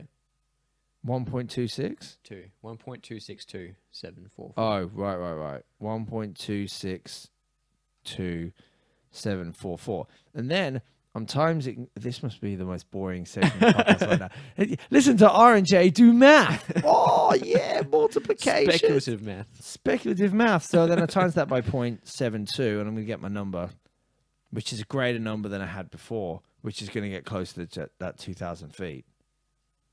Because now I'm going to change it in my thing. Maybe they are right. I'm getting 4,000 something feet. 4,000 feet. I don't know. This is probably something we should work out off air, I think. Well, how did you get 0? Okay, 0.9. Okay, so that's the actual drop in miles. Mm. So that's already determined. So that and then that equals what? 4,000 feet. Yeah, but I looked up this Macrombie Beach and Isle of Man. I couldn't find anything. Now, I could find the Bouilleville salts for America being 40 miles wide. I found something to do with the other one. Because I couldn't find a single thing about that Isle of Man reference he made about that being visible. I couldn't even find it on Flat Earth forums, it didn't seem. I don't know whether that was just total random, but I actually don't think this is the common... It's probably him looking through a telescope and just seeing like a smudge or something on the telescope, or just seeing like clouds and just go, yep, there it is. I can see it. Like I mean, we could easily see what's the closest thing to Australia? Fiji. We could see Indonesia, maybe, Indonesia? if you're at the north. Yeah, if you went to the northern territory of Australia, we could see. In theory, we should be able to see pretty much the whole of Asia, depending on where you're sitting on the north coast of Australia. Get enough elevation, you should be able to see the whole of Asia. That's something you could easily test. Yeah, but then basically I looked at. I need to stop looking through these comments because they're getting overly distracting. I'm gonna take a. How long is a drive? It's like 8-hour drive to the top of Australia from where we are. Fuck no, it's way more than that. 8 hours From where we are. Yeah, you're drive to get to so basically you got to get to Northern Territory. Talking about I'm talking about we live in Western Australia. So Yeah. now they could find us in one of the biggest In the states, the biggest state in Australia, though not is- with many places that people actually live. Yeah, I suppose. But you drive it to Broome and it would be a long drive. Basically, put a day aside. I would take a day out, drive up to the north coast, most northern point of Western Australia with my telescope, and I'm going to try and see Singapore. I'm going to try and see anything. We should do it and record it. Just Record the road trip. It's a giant, like, fucking 14-hour straight podcast. The flat earthers will say we faked the footage. That's going to be the problem. I don't have the technology or the money to buy the technology to edit the videos. But yeah, so it's fucking crazy. But basically, they had this one which was this example in America. I think it was Seattle. You could see Seattle over a distance which is greater than we should expect. And I found a load of references about that. Yeah. And basically, it was an optical mirage based on it was something reflection off the water or something to that effect. That's interesting. I'm not entirely sure. I'll post some links in the description about how it worked. But basically, there was an explanation for it. Yeah. But then, So it shouldn't be consistent then. So if it happened once and it was an optical effect, then it probably won't be consistent, like depending on the weather and whatnot. So if you should. but the problem is, it's an example which you shouldn't be able to see it. It's just out of view. It's like the top of the tallest skyscraper would be just out of view by the curvature of the Earth. Yeah. And they're like, oh, we can see that. That still doesn't explain why I can't see Africa. Well, here's a point though. If I can see a portion of the top of the tallest skyscraper, then why can't I see the rest of it if it's flat? Where's the No, rest? but they're basically. I think in that picture you could see basically the whole thing, and it was based around. I don't honestly like. I'm gonna look this up because this sounds interesting. It probably is extremely. This is extremely interesting, but the problem is, it's a lot of people bringing up like some weird scenarios, and then you look it up and you go, oh look, there's the excuse. Yeah. Like every single time. But then the problem is they go, oh, that excuse is bullshit, or that excuse is fake, or How convenient. How convenient. We're just doing exactly what they do, what we claim they do. We're just dismissing the evidence because it's clearly evident. Jesus Christ. But yeah, so I tried to look it up then, but I couldn't find it. But then I saw a thing being like, turns out can't see the Southern Cross in the Northern Hemisphere. After what we were talking about earlier. Who would have thought? But to do, probably we've got another 15 minutes left of this podcast. To go off the fucking circle jerk that we've been having right now, I've just got I don't even fucking regret it. where I do you hate these think flat earthers. where do you think this stems from? Where does it's Yeah. just general conspiracy thinking, isn't it? And that's why I wanted to do the poll. Like that's why I thought that would be really interesting because you can always there's got to be something to motivate someone for these beliefs. Like if you've got no emotional investment in these beliefs, you'll just look. I mean, like you just look at the obvious facts and go, "There's no way the Earth could be flat. It's just ridiculous." But and like if you because there's so much counter evidence to it that if you looked it up with a completely neutral interest in it, you would easily fall towards the global view. Right. But so there has to be some sort of motivated thinking. So and that can stem from any number of things. Yeah. Like my best guess is it's religious. Second guess is just conspiracy thinking. It's Well, just because like conspiracy thinking exists in people who are not as religious. but it's still a motivator. So there's a massive motivator for people to be in the know.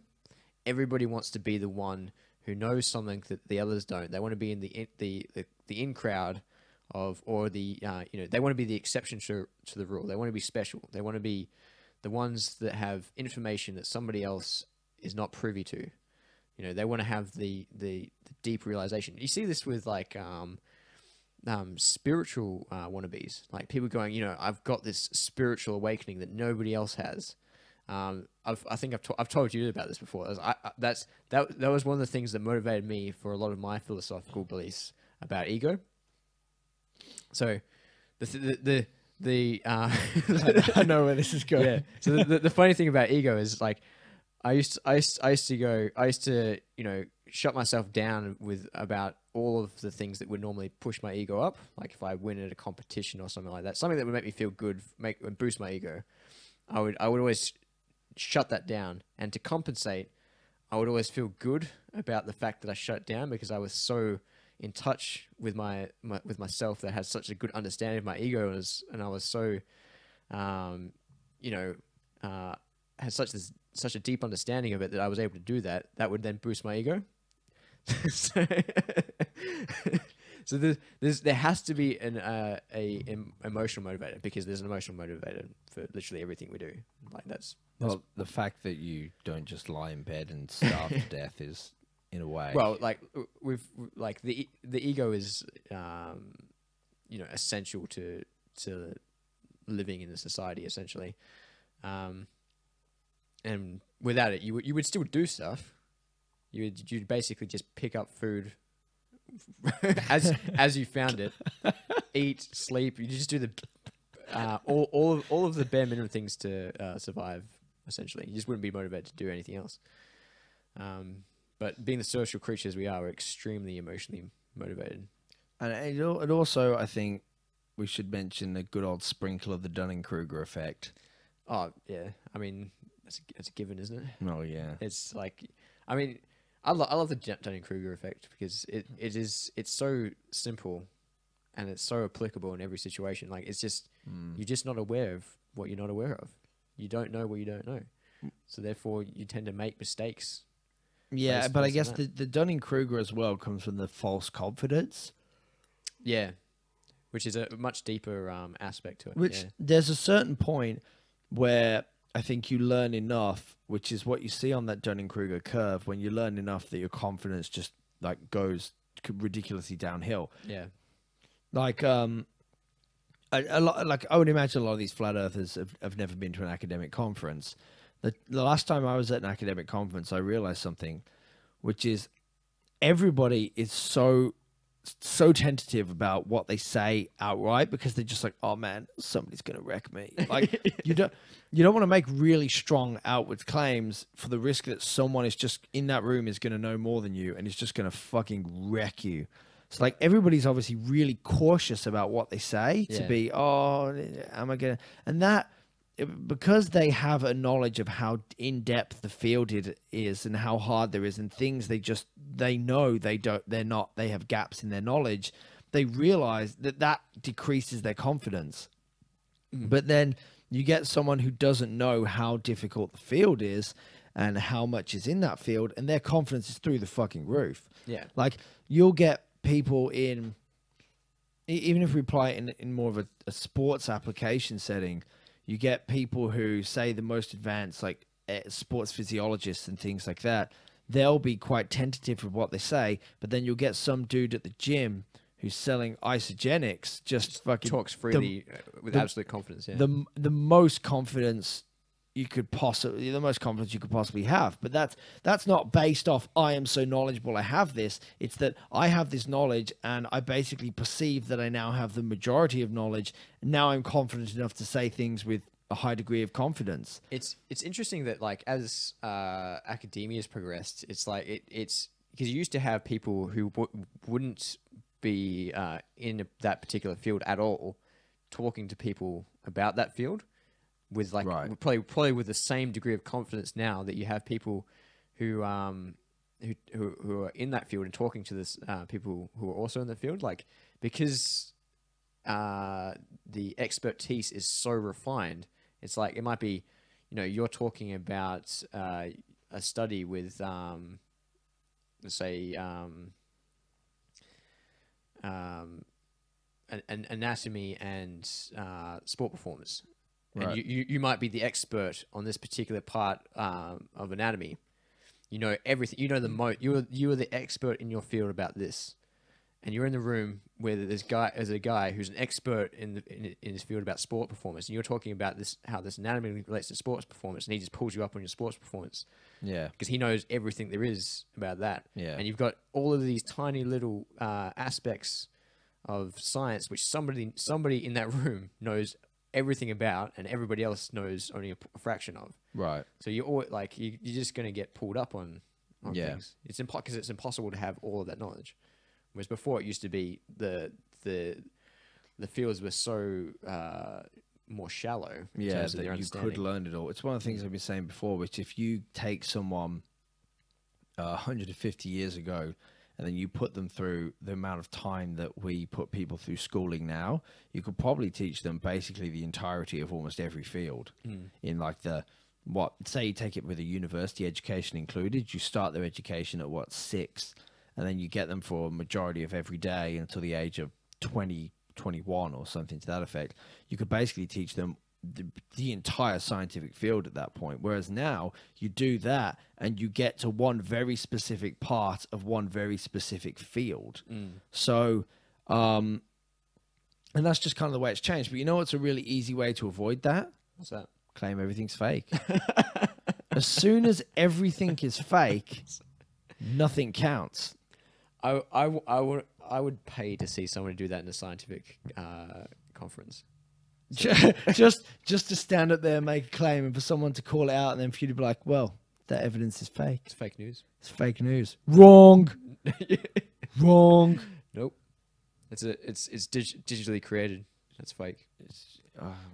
You could do that. You know, there are actually people who I have seen scientists who conduct themselves similar to that. I've never seen it as bad as what I see in Flat Earth, but I have seen what we do see typically is people who are in hold a controversial position in a field, and they start over exaggerating the evidence to support them, and then under exaggerating the evidence against them.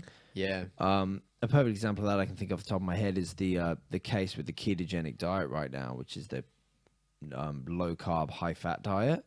That's one which the evidence for is drastically overestimated, and the evidence against is drastically underestimated, which is by a lot of people in the field who, have personal investment on it. It's not even that it's personal investment in being true in the sense that they own a book which they're going to sell, which a lot of them do. Yeah.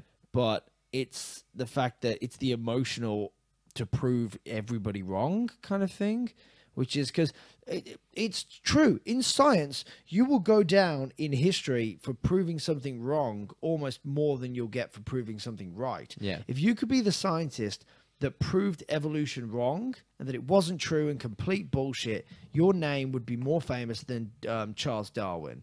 Yeah. You'd be the reincarnation of Charles Darwin 2.0. But yeah, with a more modern. You'd eat his heart and gain his glory. Yeah. But and that's kind of the point, which is what a lot of these people do is instead of I'm going to prove this one thing true, it's I'm going to alternatively prove this other thing true at the result of everything else being false, which we see quite a lot. So this is clearly a way humans think, but because it does show itself in basically every instance of human activity. It's just in some people and some subcultures, I guess, for lack of a better word, it's extreme. Yeah. Which Flat Earth. I went on the Flat Earth wiki, their forum the other day. That would have been interesting. Fuck me. Fuck just me. Just jerking each other for about how There they was know a- everything and everyone else knows nothing. There was a lot more people disagreeing with it on that forum than I expected. Oh, really? Yeah, it was probably about 30% of people were on the forum just to argue with flat earthers. Oh, yeah. And then there was probably a lot of trolls as well. But then there was this very obvious section of people who just took it very, very seriously, which was fucking horrifying because it was bad. And it's the giant walls of text, and it's the thing is as well. And this is one of the I've made this point before, and I think this point is unbelievably important. If you make an argument that's, say you're arguing for the flat Earth, and you go, I'm going to throw this wall of text in and have, or not even wall of text. Say you make an argument, and then someone resoundingly proves your argument wrong. That should be a really concerning factor for you. Yeah. That should basically destroy your current confidence and to be like, oh, fuck, this is falling apart. I need to address that. But these conspiracy theorists seem to throw something out, get it knocked down, and then it's funny because in the case of anti-vaxxers, they seem to do this. In the case of flat earthers, they seem to just deny that you've knocked it down forever until you stop typing back and then claim victory. But if I use, it's weird to call anti-vaxxers more reasonable, but I guess that's kind of the case. But what you get is the anti-vaxxers get that point knocked down, and then they just go, all right, here's my next point. Yeah. And they just keep trotting it out, goalpost shifting. And to me, that's insane. If I made a point, and it turned out, a point that I was quite confident in, not that I was just making off the top of my head as a casual remark, but if I was something that I thought was a very strong argument for, say, some of my pro-vaccine arguments, if one of them, someone just wrecked it to me when I made it, and I had to accept that it was wrecked, I wouldn't just be able to go, oh, let's just move on to my next argument. That would be crushing. Well, I think the major factor there is that you put value in the structure of argument. So if you set up these premises to support your conclusion, and someone knocks down one of your premises, you have to then go, oh, I have to acknowledge that my argument therefore is false, because you have a value in the structure of how you present the argument. Whereas if you don't have value in that, all you have value in is the conclusion. Yeah. And you don't really care about the argument. You're just going to put forward evidence. That's what they do. They just go, here is my evidence. You create the argument for me about how this evidence supports my conclusion. And, if you dismiss one piece of evidence, you go, well, I've still got this. And they just put forward the other evidence. Yeah. Where they don't understand how the evidence needs to be there to support the premises and the conclusion. And if you don't have a value in that, then you're going to come to fucked up conclusions, because you're just basically going to construct them out of nothing based on perceived evidence. And two, it makes that argument kind of invincible in their eyes, I guess, because you've got to dismiss all of that evidence that they're throwing at you. It doesn't have. These building blocks don't have to support one another. They're just throwing them at you individually, as if each one of them is an argument in itself. And then, if you dismiss one, they might go, oh, fine, but I've got hundreds more. And if you dismiss them all, they'll just say you're denying the evidence. Yeah. And, Well, it is a classic example of starting from the conclusion and working backwards. Yeah. Which this conclusion is true. Okay, now I'm going to put together all these ways I can try and beat someone and prove that it's true. Which, I don't know who said it, but somebody basically said nobody ever became a Christian based on the cosmological, Kalam cosmological argument or any of those arguments. That's usually not the arguments that convince people. It's an emotional reason to start believing in this, or emotional reason. It's emotional reason. Yeah. And then that comes as post hoc reasoning, and people go, "Oh, look, this is justified." But there's got to be someone somewhere. But it would be such a small factor that it's not a serious risk.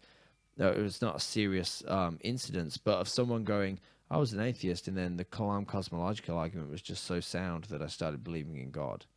Yeah. The people might say that, they might even believe it themselves, but I would say more than likely that's probably not the case. That yeah. they probably were on the teetering point of going, you know what, it feels good to believe in God. I have an emotional investment in this idea. Not sure where I sit on it. Found something that confirms my belief. Cosmological argument. Yeah, it's a good way to describe it. It's kind of like the straw that broke the camel's back, rather than the thing that actually turned them. But yeah, it's crazy. I'm thinking we probably should start drawing this to a close, purely for a couple of reasons. One, it's getting dark here, and I'm getting really hungry. Two, you're actually having to physically hold. So the mic is on this stand, but the stand that grips onto the table has started to slip. So Jay's actually just sitting there holding it so that it doesn't fall off, and he's been probably doing it for about 15 minutes now. NASA pays us so well that that our equipment, our table is falling apart. Man, anti-vaxxers claim we're getting paid by someone, and then everybody thinks we're getting paid by friggin' some giant organization. I make dick money. Like, neither of us are in particularly fantastic financial situations. Given our channel made like 60 cents yesterday from AdSense revenue.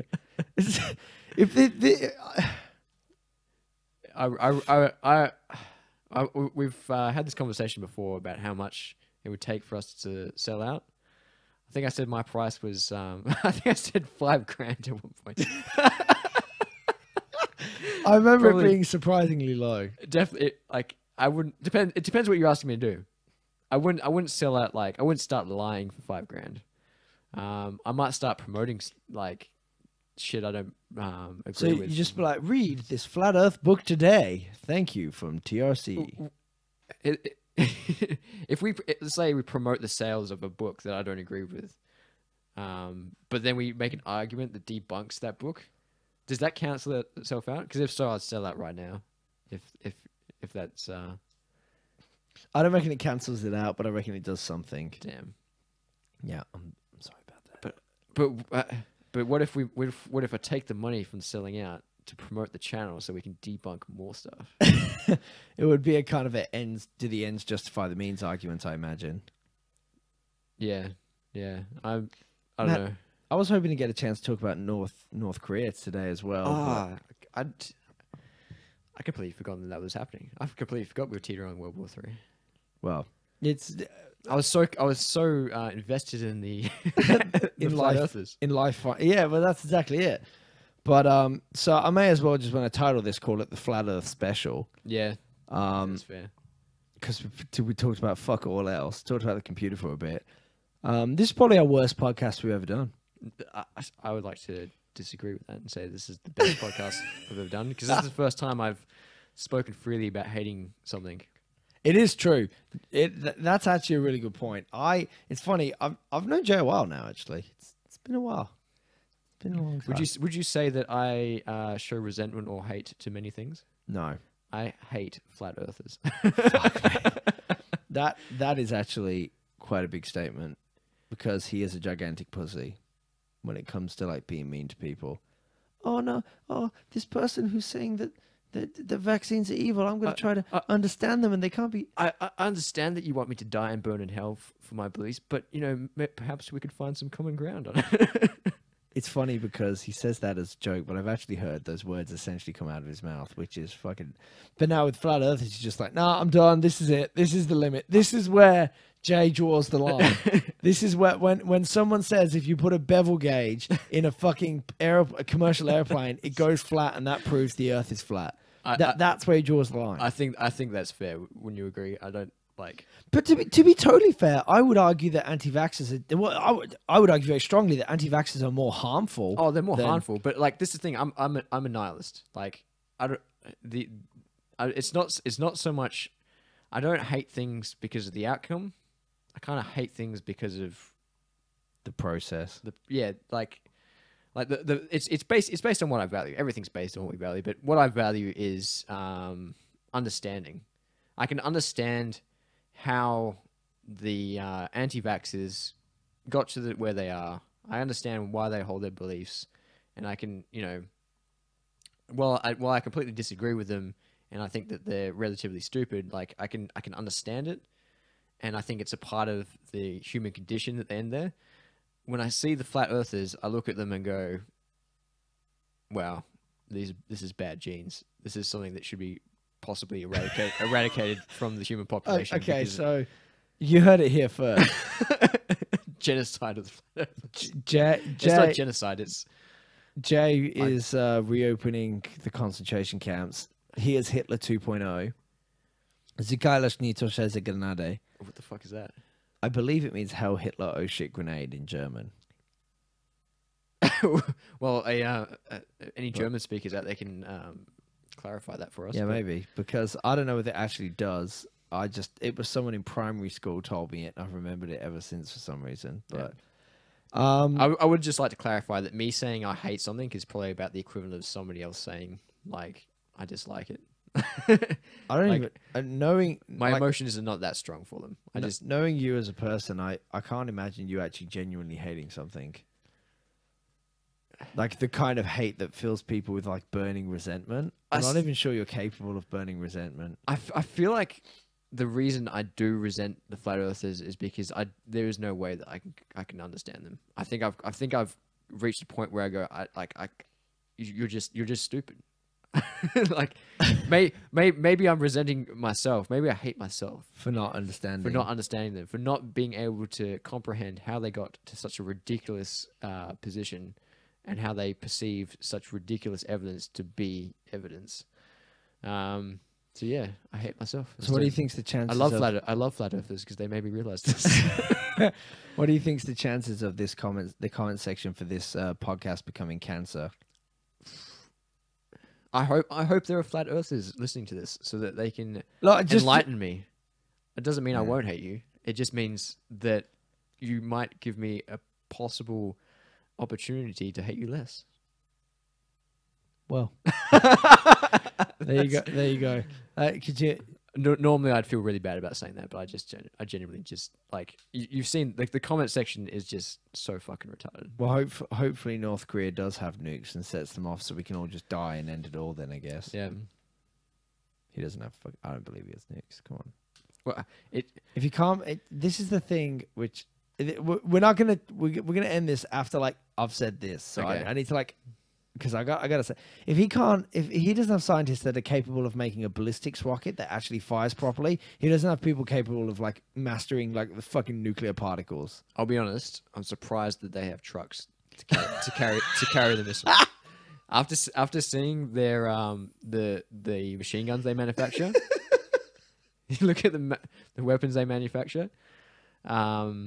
I'm genuinely surprised that they actually have the mechanical knowledge to get trucks running. It's true. The analogy I use for this is like them saying they have nukes, but then they can't really build proper ballistics rockets. Just makes me think of someone going, "I haven't invented the wheel yet, but I got this car." Well, how the fuck do you have the car without the wheels, you dipshit? Here's the thing, though: they are supported by China, and the question is, does China have a reason to help them in certain aspects? China does support them, and it's very obvious that China does support them, like financially and with resources. Though I would be surprised if China was being like, "Let's give them nukes." Well, they might help them with research and things like that. They might not be specifically They might be saying, Kim Jong Un might be saying, "We want nuclear power. Can you help us with this nuclear research?" Maybe he has stuff for nuclear power, but I know it's totally different to weaponized. That does not a bomb make. And here's the thing: if China was supporting him in his endeavor to have nuclear bombs, they would teach them ballistics rockets first. Good point. Good. Good point. If China was helping them, they would. What if Kim Jong Un had just one favorite? King Jong Un. That was just a mispronunciation. Although you got to admit, it's kind of got a ring to it. It has actually. King Jong Un. Kim Jong Un is What if he had one favor to ask of China, and then he was just like, "I want a nuke," and then they just gave him like a dud nuke, or maybe even a real nuke, and maybe he does have nuclear weapons. Maybe, but that seems like an unwise decision from China. Yeah, that would be. Considering that if that was like the case, that they could just give him trade him nukes or whatever, and they could easily just give him fake ones. Well, yeah, because There's no considering way- he doesn't have the technology to determine whether it's real or not, and he's not going to fire it to check it's real. Blow, like start World War III. Yeah. Oh. Anyway, on that note, If we're not all dead by the time this podcast comes out, thanks for listening. yeah, thanks for listening. If the nukes are landing right now and everything's burning around you, or right now your legs have been seared, and these are basically the last moments of your life, I want you to remember the Earth is not flat. There is not good reason to suggest it is flat. And if you look out far enough into the nuclear wasteland that is now the area that you live, you will not be able to see Africa with a telescope. Probably even less so now that there's haze throughout the air from the nuclear fallout. That's a good point. That might be why. Yeah. That explains everything. All right. Thanks, everybody, for listening. There should be a video out 2 weeks from now. It probably won't be a flat Earth video from this. I think we're going to take one video to just step away from that for a bit. And then jump back in and release the flat Earth, the one we were intending to make on flat Earth. Maybe we'll do the flat Earth one earlier. It depends on whether we find the time to meet up and write it and record it. And I really do want to take some effort to, because a lot of those comments today, some of them, obviously, I couldn't answer right now off the top of my head or with a 10-second Google search. So we really want to take the time to get some resources together and do some good research to put out something that's quite robust. Yeah. I very much want to maintain like the integrity of the channel to as much as we can. Yeah, so definitely. like I'm more than happy to put out joke videos like the last one, or the flat Earth one every now and then. But the top 10 arguments should be quite thorough. Our top 10 vaccines one, it's a thing we want to continue, but that was there's a lot of research that goes. The point some pride went into that. Yeah, the point that video has had so many references, we couldn't fit them all in the description and had to start cutting them out. Yeah, that was a task. Yeah, it's just like a demonstration to the amount of work that went into it. So that's kind of what we intend to do with the next Flat Earth video. So we'll get on that, let you guys, we'll keep you up to date with how it's going. But otherwise, thank you for listening. Until next time. Until next time, this has been your neighborhood-friendly rational channel, and Earth is round. So if you make it this far, the code is. Oh fuck! We need a code. The code is King John King John Un. But that's the perfect code. I have absolutely no criticisms. Leave that code to let us know you listen to the whole podcast, so then we'll give you much love and probably put more effort into replying to your comment. If you skip to the end of it and just heard that now because we do the comment and almost always forget to put it in the middle, then fuck you. You're a bad subscriber. You're a flat earther. Wow. That's the worst. This has gone too far. It's the worst insult I can think of. I'm ending the recording now. Oh, by the way, subscribe, like this video. Maybe go like our Flat Earth video as well. I'm pretty sure they've already subscribed if they're listening to this. Maybe. If you're a Flat Earther and you hate listening to this, subscribe. Subscribe and also look upon our videos positively.